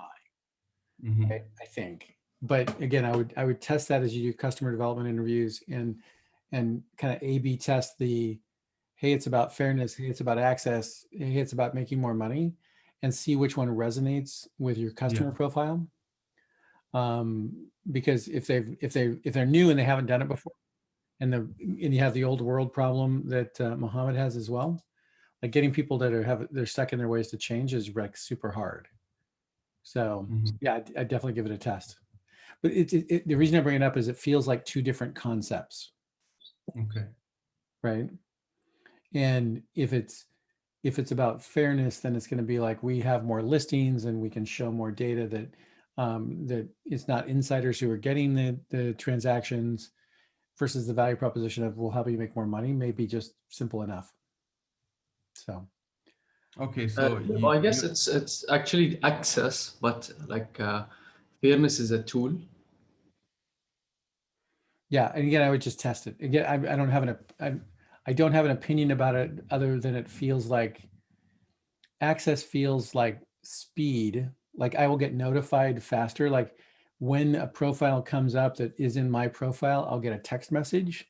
So that feels like access based on speed and the fact that I can respond and get the job versus fairness feels like transparency and reporting and overhead. And that feels like on the back end versus the front end of why I'm there, why I come versus why I stay are likely two different things. Yeah, that makes sense. So, but again, test it. So, who's next? Hey, Dave, can I go next? Yeah, go for it. Sure. I'll give a pitch and then I have a few questions as well, if you don't mind. Yeah, answering. go for it. So hi, I'm Devesh. I'm the CEO of NAC. The problem solving is the lack of effective training and development opportunities offered by companies to upskill their workforce. Our product works by identifying an employee's unique development needs and pairing them with the right coach, mentor, and learning material. Our target customer are HR leaders in mid to large market enterprises in MENA who want to develop a productive and engaged workforce. We make money by charging subscription fee per employee per month. And our team is the right team because my co-founder and I bring in compatible experiences from research, technology, and HR consulting. And we need help with enterprise market access and a strong marketing strategy as well. Great. Super crisp pitch, man. Love it. So what were the questions you had? The question I had was, in some way we work as a marketplace, and I'm sorry this is not apply to everyone here. So we have a buy side and sell side to your earlier point, right? So we have a network of coaches, and obviously we provide those coaches to employees and companies. So it's just that we're solving a problem for coaches, so we're giving them market opportunity, and we're obviously solving a problem for HR leaders, and we're solving a problem for employees as well. Now, how do we get this problem across to the investor or anyone who's reviewing our pitch without telling them so many problems, right? So either we focus on HR or we focus on the employee or we focus on the coach's problem. But whose problem should we focus on more, the buy side or the sell side, or where the problem is bigger? So, well, early marketplaces always have one challenge is you need product to sell first. Yeah. Because otherwise all the money you spend on customer acquisition for the buyers will be wasted if there's no product there. So you're going to over index on sellers first. And then in mature state, they will be in equilibrium, right? But at early state, they'll be disproportionate in the seller's favor. So the question that probably changes your priority slightly around, like, we recognize that coaches are a key part of this, and HR managers are and then the users ultimately are the employees. But I would probably position it as a marketplace, which gives you the latitude to say we have buyers and sellers, right? And then our users are the employees. But so that way you can position it as both sides of a marketplace. That's right. the way I probably Yeah, and just to follow up on that, so we're essentially a B2B2C sort of model. So then when we do our marketing strategies, right, and this is something that we're struggling with because we don't know, do we target the users and have those users say that, hey, I want access to a coach and I want to own my own development journey, and then they go in and tell the HR leaders that they need us? Mm-hmm. Or do we market to the HR leaders saying that, hey, you need to develop a future-ready workforce, and so users to develop your employees? So who's the one we should be marketing to? Yeah, I'm always a fan of one-to-many instead of one-to-one when I can be. Yeah, right? Because I can get the names and a list of companies and HR managers, where it's really hard to get the names of employees who have career development intrigue, right? That's a super hard list to buy. So I'd always go B2B2C works at scale, but at launch, you're probably going to be B2B first. Correct. Yeah, so I focused I on, mean, they're paying, right? So in our case, the HR leaders are paying for the product. right. Makes sense. And then you're gonna have to Thank track you. the Yeah. engagement and satisfaction of the employees, but that's gonna trail the customer acquisition. But going Exactly. direct to, I mean, if a year from now people are like, oh, I found this thing direct on my own as an employee, the answer is great, right? And if you happen to come in, we're gonna sell to you as a subscription. But as far as our outbound marketing effort, we're gonna focus on companies, Super. right? Thanks, Because then Dave. you get one to many. Absolutely. Yeah, like pitches, crisp. I think that the big thing about the coaches is how do they monetize, right? Yeah. Do I get, you know, are you familiar with income sharing agreements? No. So look up ISAs, income sharing Okay. agreements, and I'm mixed on it in the U.S. perspective, but the idea is that if you go to a training program like a code school, then you share back part of your income, the increase in your income, with the trainers, or in this case, the mentors. Right. So like I said, I'm a little mixed on it. It's still an evolving area, but it's intriguing because it's an alignment of incentives, which I think is kind of intriguing. So, all right, who's Have a next? look. Hi, Dev. Yeah. My name is Omar. My name is Omar Hamad. I'm the CEO of Falcon, a tech company. The problem that I'm solving is to enhance the customer experience, enhancing the mobile customer experience. Our product is preparing insights, dashboard, and analytic information, and to be shared with the mobile operator company. So our product is designed to target customer, our mobile operator companies. We make money by subscription and also auditing the networks, mobile operators companies, and provide consultancy for them. Our team is the right team because they are very talented, and they have very strong background technical about the mobile telecom industry, and they are patient about the apps and the mobile apps. I need help with Flat6 Labs in order to increase my opportunities with new connections, and also the right methods in order to go to the market. Got it. So the value you're bringing to telecom operators is to increase usage? No, increasing, actually, both of them. If I'm referring to the, I remember in one of your slides, you're talking about increasing the sales. There was two topics you are talking about, saving versus sell. I remember something like that. So my product actually is, I believe it's providing both of them, because increasing the usage of the users, since you are going to enhance the customer experience for the mobile operators. So what the mobile operator will have as a benefit from the product, they will understand the user's behavior. They will understand the user experience. They will enhance their service. The customer will spend more money in terms of service, and they will enjoy the service. So at the same time, also the operator, they will understand the utilization of the network. They can lost you there. So are you, I'm trying to bring it, it's still pretty abstract, and because your audience for the selection committee won't know telecom. So I'm telecom guy by background. So are you decreasing churn and increasing lifetime value? Are you increasing purchases? So I'm looking for the tangible thing that the telecom operator sees in your service. Okay.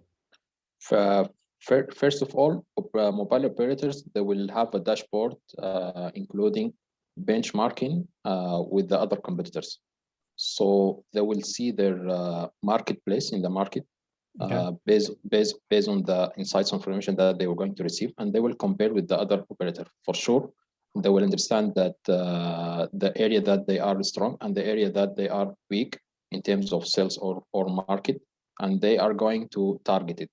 So most probably they will reduce the churn in terms of customers.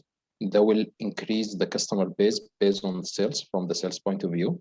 They will enhance the customer experience from the technical point of view, because the information that will be collected by the product will have technical KPIs and technical information that will support the mobile operators to enhance the network and network service for the customer perspective. So there are.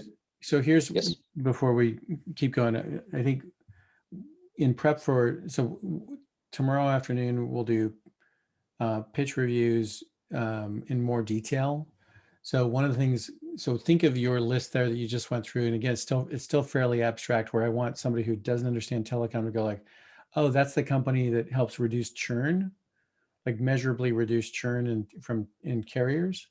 Like that would be, so think of it in the perspective of rank those 3 or 4 things you just did and tell me which one's most compelling for why they would use your product. You don't need to answer it now, but as we go into tomorrow's pitches, and then Tuesday's pitches, we'll be using your first versions of your slides for those of you who are done with, you have your slides ready. And then Wednesday's pitches will be all slides, right? So what I'm after is in your hierarchy of things that you're providing value to the carriers today, what's number one that makes them buy? And then use language that just makes it more accessible to the selection committee. So they won't have to understand the telecom market to understand your pitch. Is that helpful? Yeah, sure. Okay, sure. Awesome. All right, so I'm gonna move on to value propositions. We'll have a few more pitches, make sure we get through everybody today. But I wanna move us along and cover what we have left to cover and get you out so you can start working on some of your deliverables. By the way, the quick note on your deliverables, so tab 2, I'm gonna change my share screen here real quick. Tab 2. You'll see down on the bottom of the tab, I have your final schedule here and your deliverables. Do you guys see that one okay? Yeah.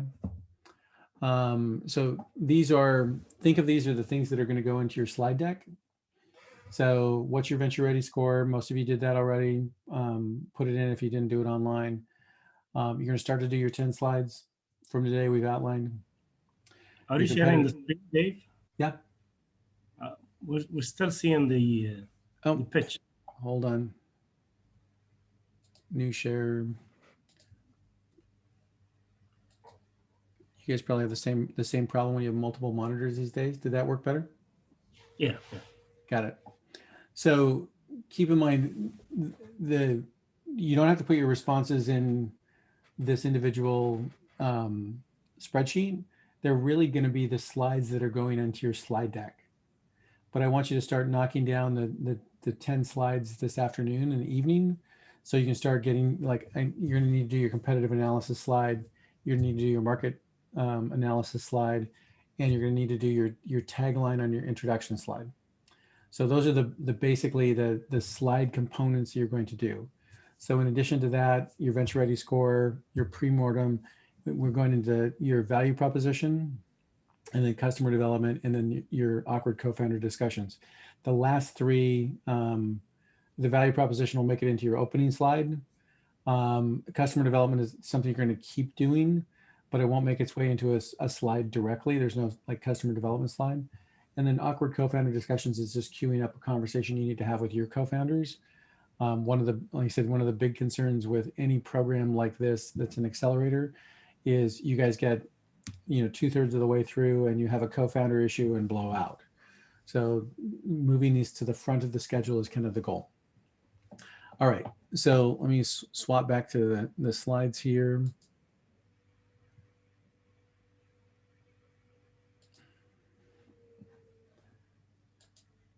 Okay.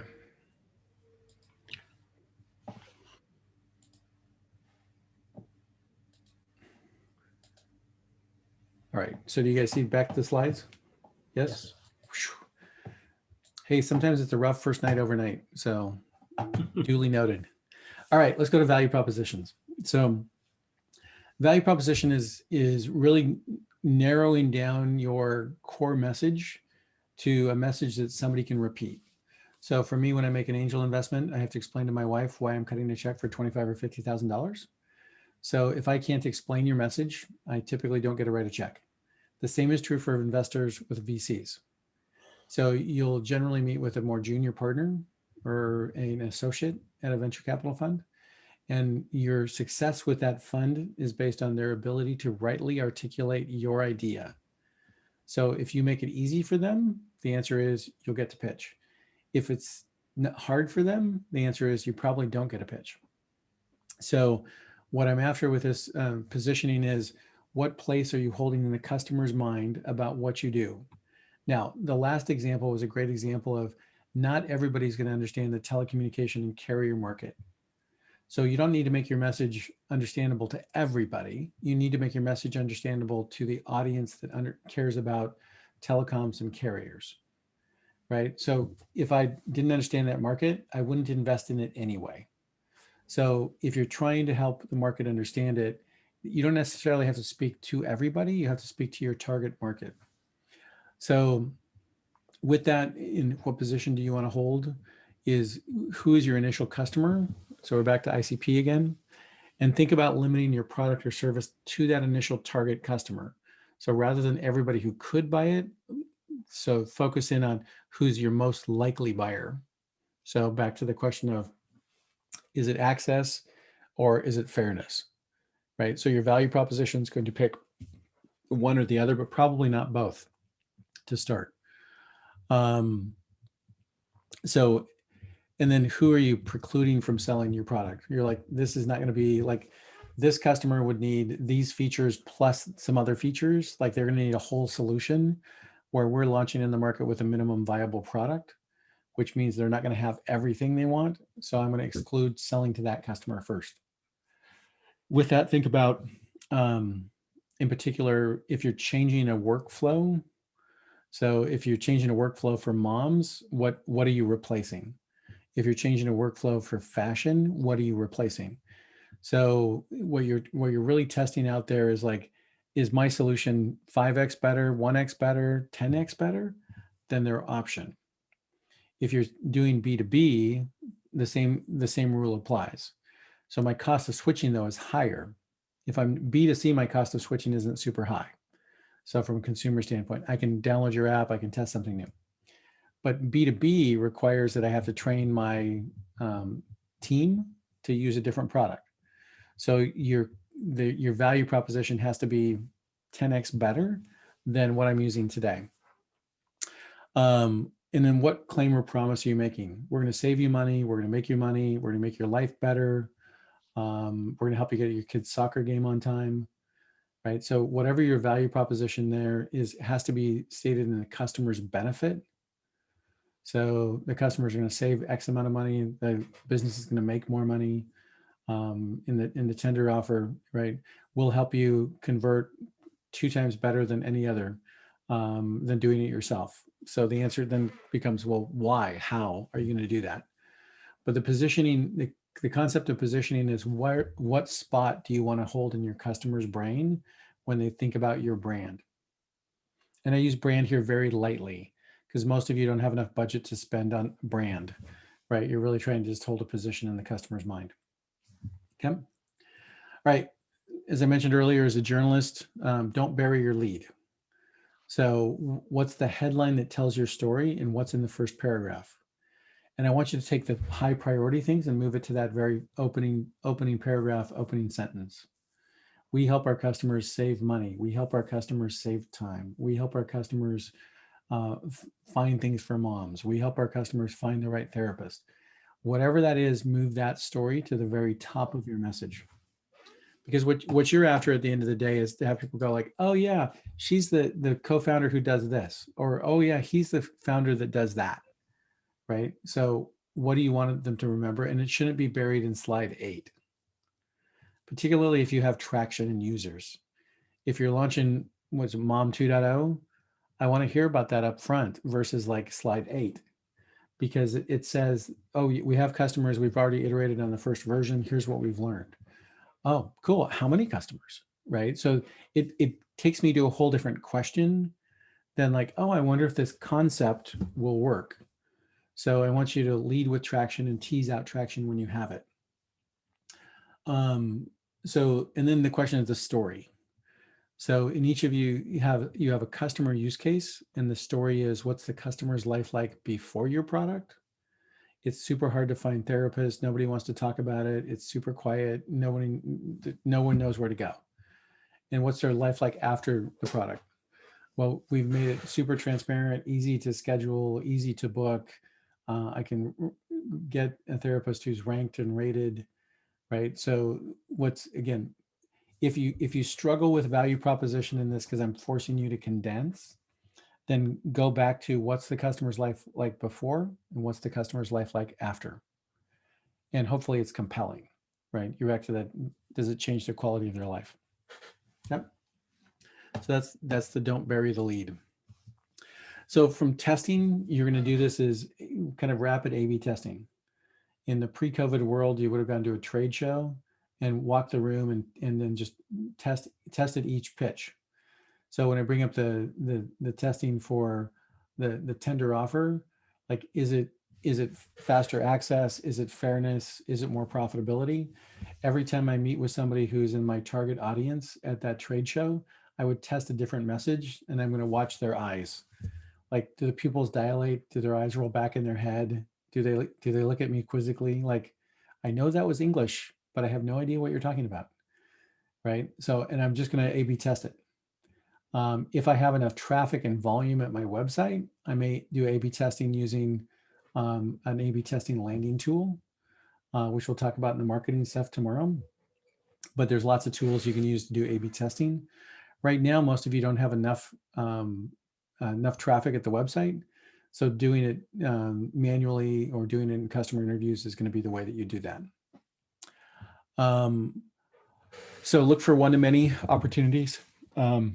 Trade shows, peers. You can even do it with this group in the Zoom calls as we prep for it, and test. Here's A and here's B, and have people go like, yeah, no, I like B better, right? So what I'm after is some real-time feedback around that, which is part of what I'm trying to do with the Mad Libs pitch.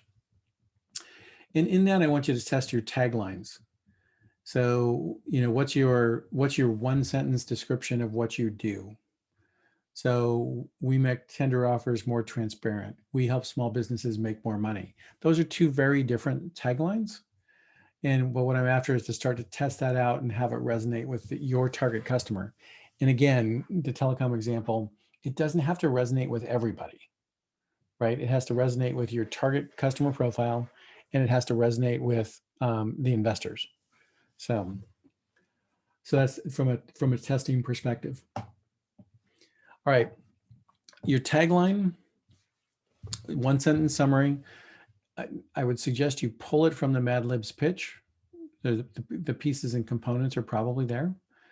It's going to be listed as a benefit to the customer. So in the telecom example I was trying to push on, it is not a feature, right? It's the benefit. So what's the tangible benefit? Try not to be abstract. I want you to be more concrete. Where you can be concrete, less abstract. If you don't know, I'd rather you pick something that is still more concrete and then test that out, and then switch if you find out that it's different. So simple, easy to repeat is super important, and it's going to evolve as the company evolves and as the product evolves. So just know that that's going to be part of the process. So, and it's going to take a while to do. So this is like doing an executive summary. So one of the things you're going to do for after you get out of Flat6, or you're coming to the end of Flat6, you're going to do a 2-page executive summary of your business. Those are hard, right? So doing a 20-page thing's easy by comparison, right? Some of you will be like, 20 pages is super hard. Trust me, getting it condensed is really hard. But what I'm after here is taglines are where you are today, and they're not. You have to be careful about them not being aspirational. I want them to be more tangible to what you are today. You guys ever seen the LinkedIn profile that says visionary entrepreneur? That's aspirational.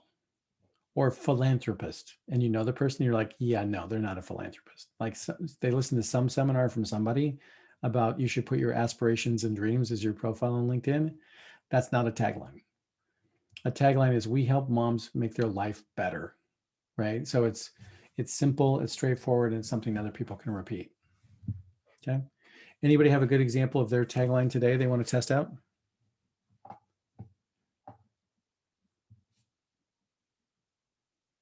If you're on mute, I can't hear you.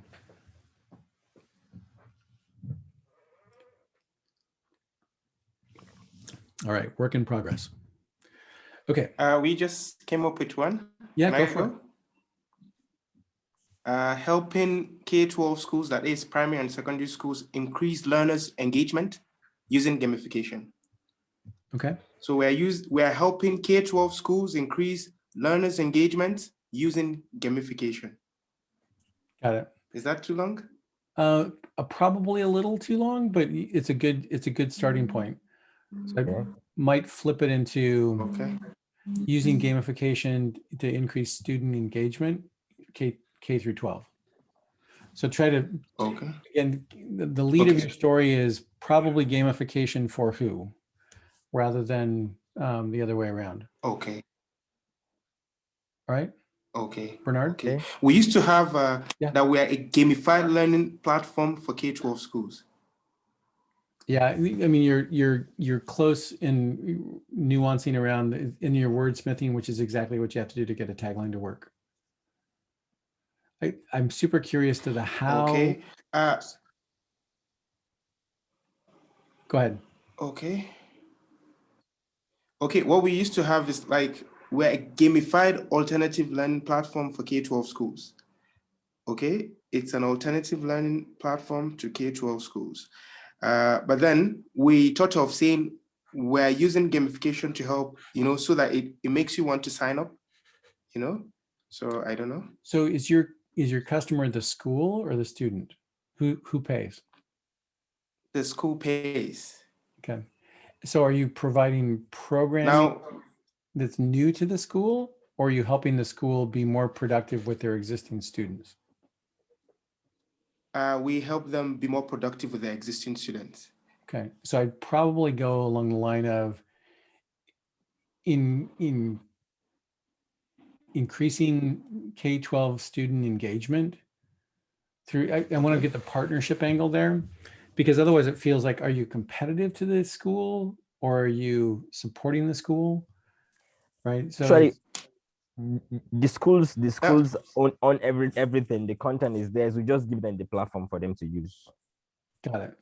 So I tease that component of it out, because otherwise, like, there's some for-profit schools in the US that are competitive to schools, right? And that's not your message. Your message is helping K-12 schools increase student engagement and learning through gamification. Okay. Yes, that's right, that's what we said. It's all about, is that good? Customers. We can. Go ahead. Okay. Okay. No problem for now. No problem for now. We'll keep nuancing it. We're not done yet. All right, Bernard. Okay. Thank you. Okay, so we allow amateur sports players to relive their favorite game moments. Is that for 70-year-olds or 20-year-olds? Doesn't matter. Anyone who is playing sports, I can help them relive their moments. So tell me more. I'm curious, but it's a little abstract. So Corner Court, basically it's an AI engine that analyzes footages of games, sports games, football, basketball, ping pong, volleyball, anything you name it. We are training on our engine on it to automatically extract the best highlights or the favorite moments of the game. Like, for example, football, the saves, the goals, the corners, the headers, and such. So is it for professional sports teams, amateur sports teams? Who would have the equipment to record it? Basically, we are targeting amateurs because professionals are already very well covered by TV stations. So we are targeting amateurs like schools or pitch owners, court owners. These are our main targets. So narrow it down for me a little bit more. Who do you think? How much will equipment cost to install? It's like 2 cameras and a small computer. It's in Lebanon, it costs around $800 at best if I'm choosing the most expensive one, and I don't need the most expensive one. We're trying to work our engine to work on phone cameras even. So if anyone just sitting there, he can upload the movies to our platform and have it working. So yeah, so I would look at who you think is your initial launch customer, Bernard. Is it like colleges and high schools first because they have the ability to put cameras in, or do you go straight to, we enable all sports videos from phone cameras up to capture the highlights of any game. Like that's a different value proposition than I got to install $800 in hardware to make it work. Yeah, so that's actually our main struggle, figuring this part out. Oh, good. I'm glad we got to it early then. Yeah, which part how we should go first, how we should launch first. Right. So it assumes that if I do mobile, that I'm capturing enough of the game to capture the important moments, and I have the right angle, which is probably a challenge. Yeah, definitely. And it's a storage challenge also. So an hour and a half of football is like 2 gigabytes. So it accumulates on a mobile phone. So mainly it's plus battery. Yeah, plus battery. So maybe the way to pitch that would be, we're bringing TV grade highlights to different venues. I'm playing with this here, so sorry, I'm making it up as I go. So we're bringing TV level highlights to colleges and high school, and at some point to mobile phone based video, right? Okay. So it's something along that line, but that way it gives you both your aspiration as well as my launch customers really like it's a pitch that has money to spend on hardware versus it's a neighborhood pitch. Those are really different things, right? Where the equipment could disappear. So yeah, I'd probably start there and play with that one a bit. Okay. All right, who's next? Yeah, so Dave, we came up with 2 taglines. The first one is procurement simplified, and the second one is creating opportunities. Creating opportunities. So I would just add the for who to it. Business opportunities for businesses, or so in both cases the sentence is missing the for who. So back to the kind of the Mad Libs pitch component. All right, great. Thank you. Target customer. Yeah. Who's next? So Dave, would it be difficult to pinpoint it when it's B2C? So would I use something so simple as visualize your budget? Or do I really have to specify visualizing budget for those who need to get out of debt and manage financial? Or something more aggressive like budgets that don't suck for Gen Z. Right, because budgets generally kind of just like suck your will to live. So correct. So when you can have, remember when I was doing the SEO topic explorer and it was like, please wait, it's coming from space, right? You have a brand voice that you're communicating, and that brand voice can be playful, it can be whimsical, it can be fun, it can be serious. So think about what plays against type here as well, because it'll be memorable. And the thing that, if no one remembers you, that's a problem. So I'm not suggesting you should be, every once in a while I can border on offensive without intending it. So that's not my suggestion. But my suggestion is how do you play against type? Or how do you have a voice that's more fun?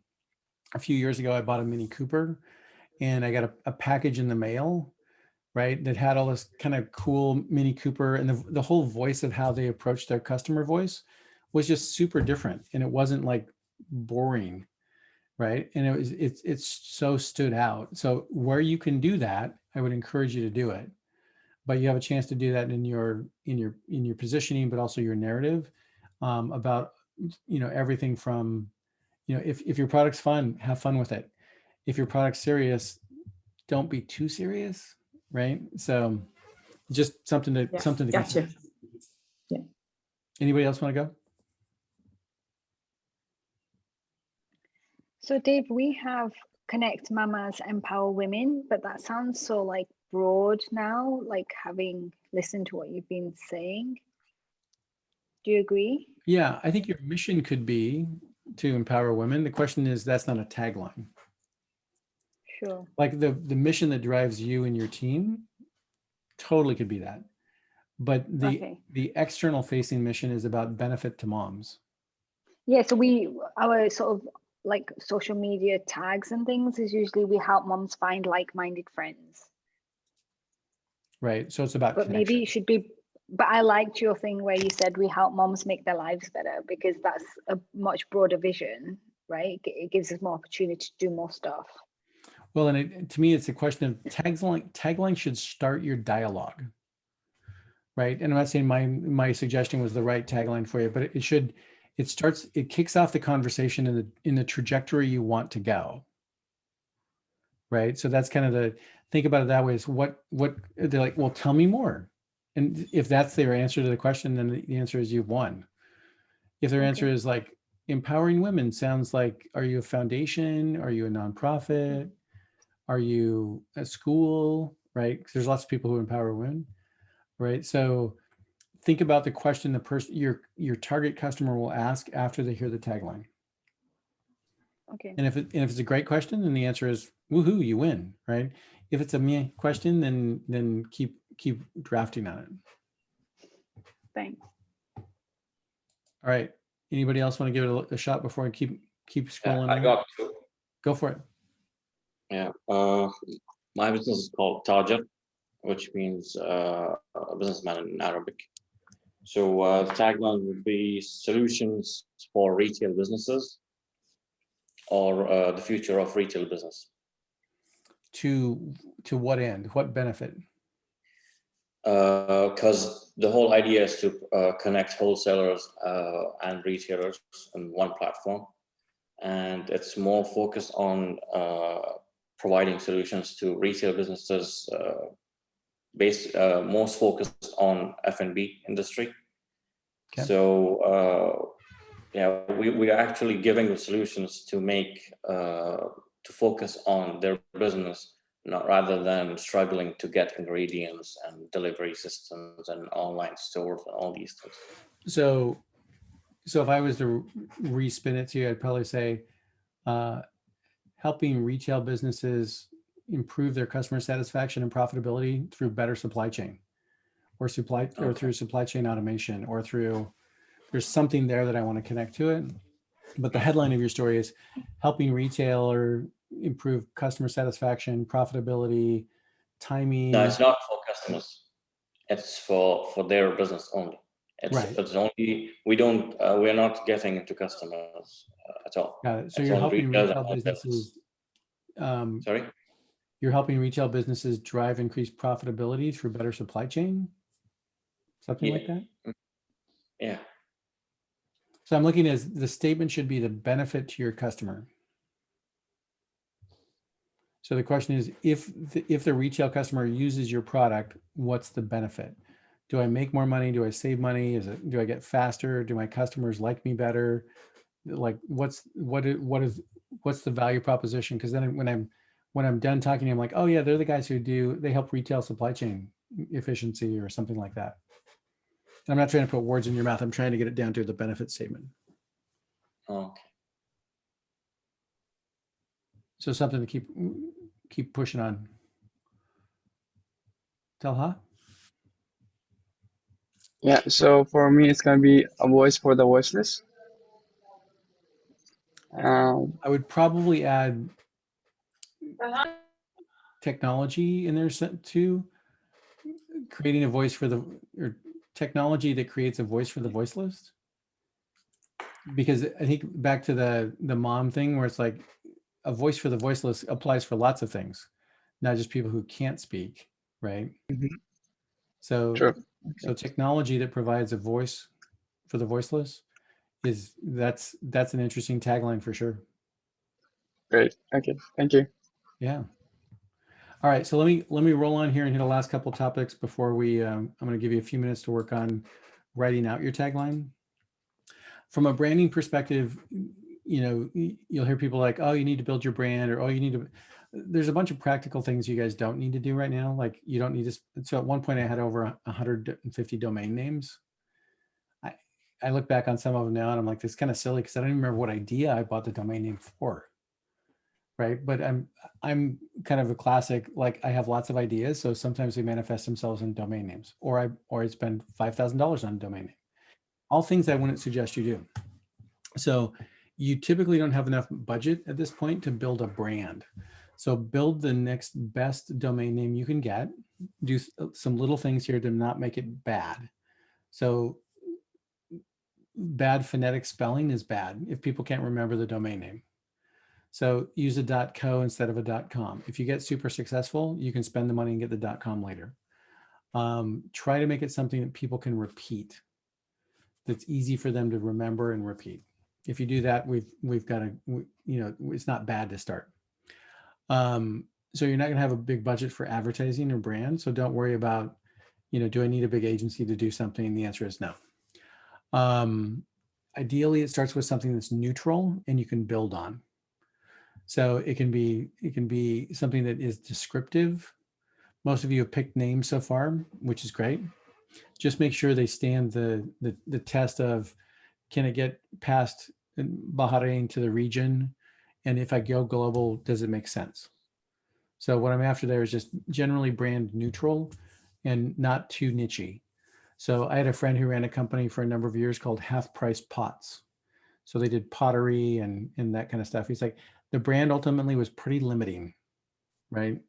So just know that you don't want to be overly descriptive. So my personal example was the program I ran. So my working title for the book was called 6 Month Startup, because I used to run Startup Weekend and we always had time-based. And after a while I was doing a 4-day boot camp like you guys and a 4-Saturday seminar. And I'm like, yeah, 6 Month Startup, just it's brand limiting. So we changed to Trajectory Series. So if you're going to make changes early, because you're going to build around that, and all the money you spend now, you want to leverage into stuff that you do future. And then just make it easy and simple. Like I mentioned a company out of Cairo called Funnel, but it's Funnell. So there's a couple of challenges with it. If you search for marketing funnel on the web, the answer is there's a lot of them. And if you don't know that it's misspelled, the answer is you'll never find them. So in Seattle, we had a kind of a famous restaurant downtown called the Waterfront. But if you were searching for waterfront restaurants, Seattle, they didn't show up because their name was the Waterfront. So from an SEO perspective, they would give you a list of every waterfront restaurant in Seattle, but not that one. So it wasn't super useful. So trying to take care of some of the blocking and tackling stuff just so it works. So I'd like you to take about 5 minutes right now and just write out what makes you different. Why should people buy from you? Are you better, faster, cheaper? Your features are better. Write out your tagline in the start of your opening paragraph. So your headline could be, you know, whatever your tagline is, and then start to write out your opening paragraph. What claim or promise do you want to make? Are you going to be the cheapest option, the most robust option? You're going to help students be more successful, like students who use your gamification are going to be better. So what's that you want to do? And the unique selling proposition is ultimately just kind of what makes you unique. Don't worry about that for right now. But I want you just to write out this basic here, take 5 minutes and write it while it's top of mind. And it'll be wrong, but that's okay. So take 5 minutes and write it up now. If you have questions, I'll keep hanging out here for the next 5 minutes, but I'm just going to set a timer for 5 minutes and we'll just come back in 5 minutes. I'll hit pause on record.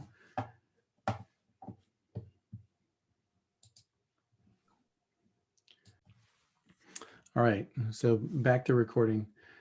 So keep in mind, this is the start of the exercise. It's not, not intended to be one and done today, but wanted to start you down this path of when I see an opening slide and there's no tagline, I'm like, I don't know why I'm listening, right? Where if I see an opening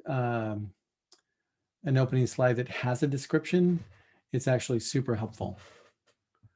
So this will make its way back into your opening slide. So the logo, your contact information, your website, and whatever your tagline is. So just keep this as a starting point for that effort, okay?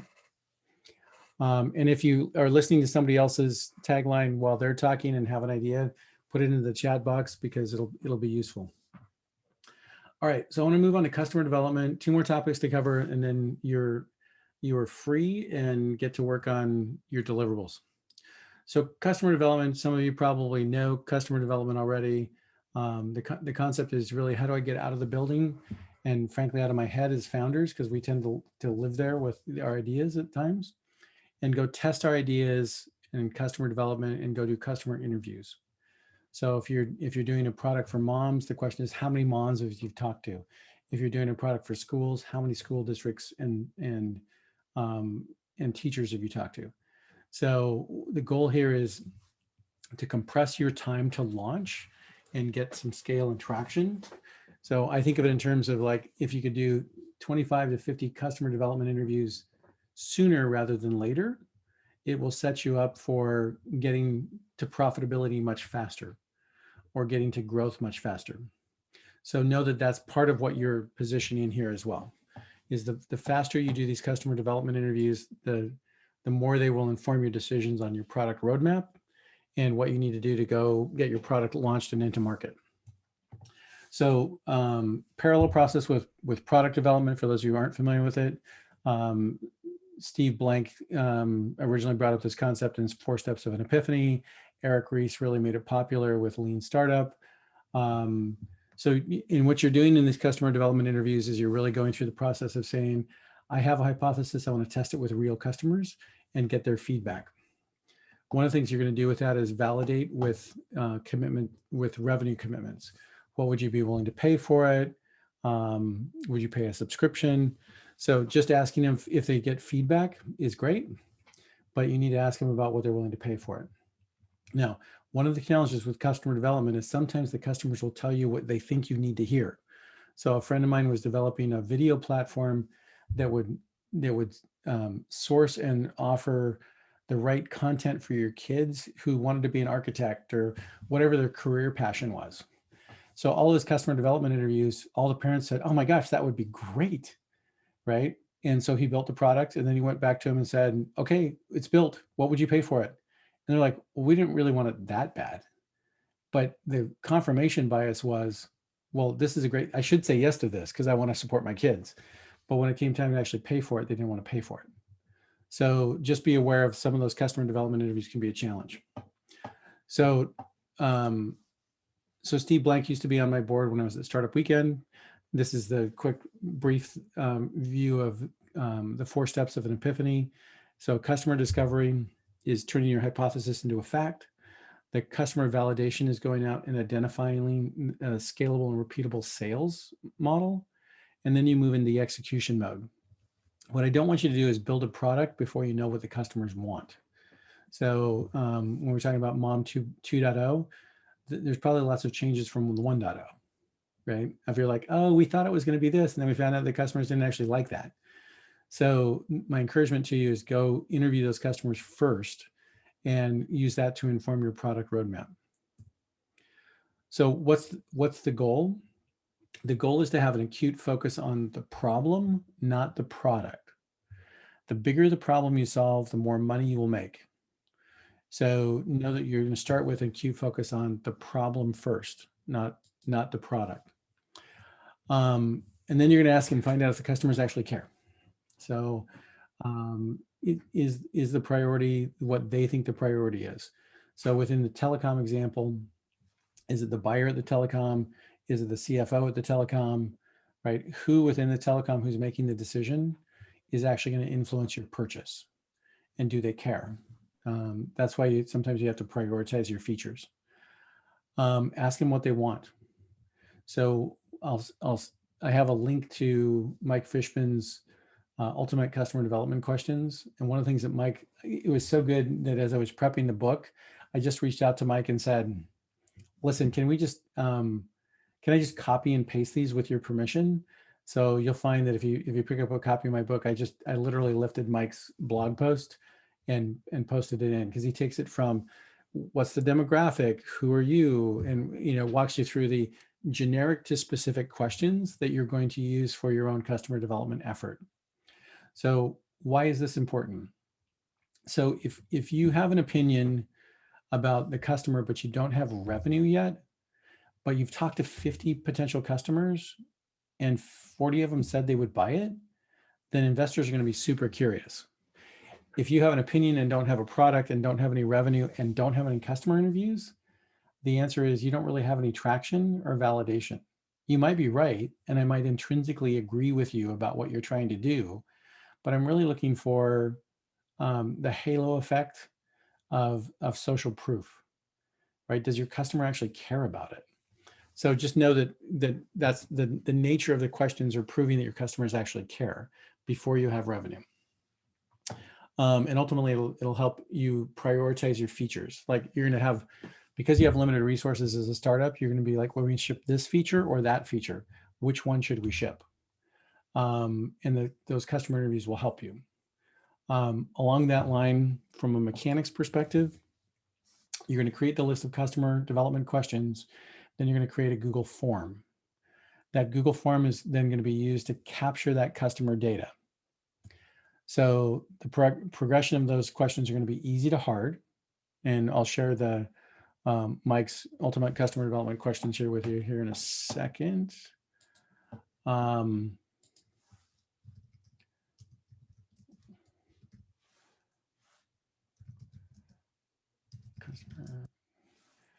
So here's that link.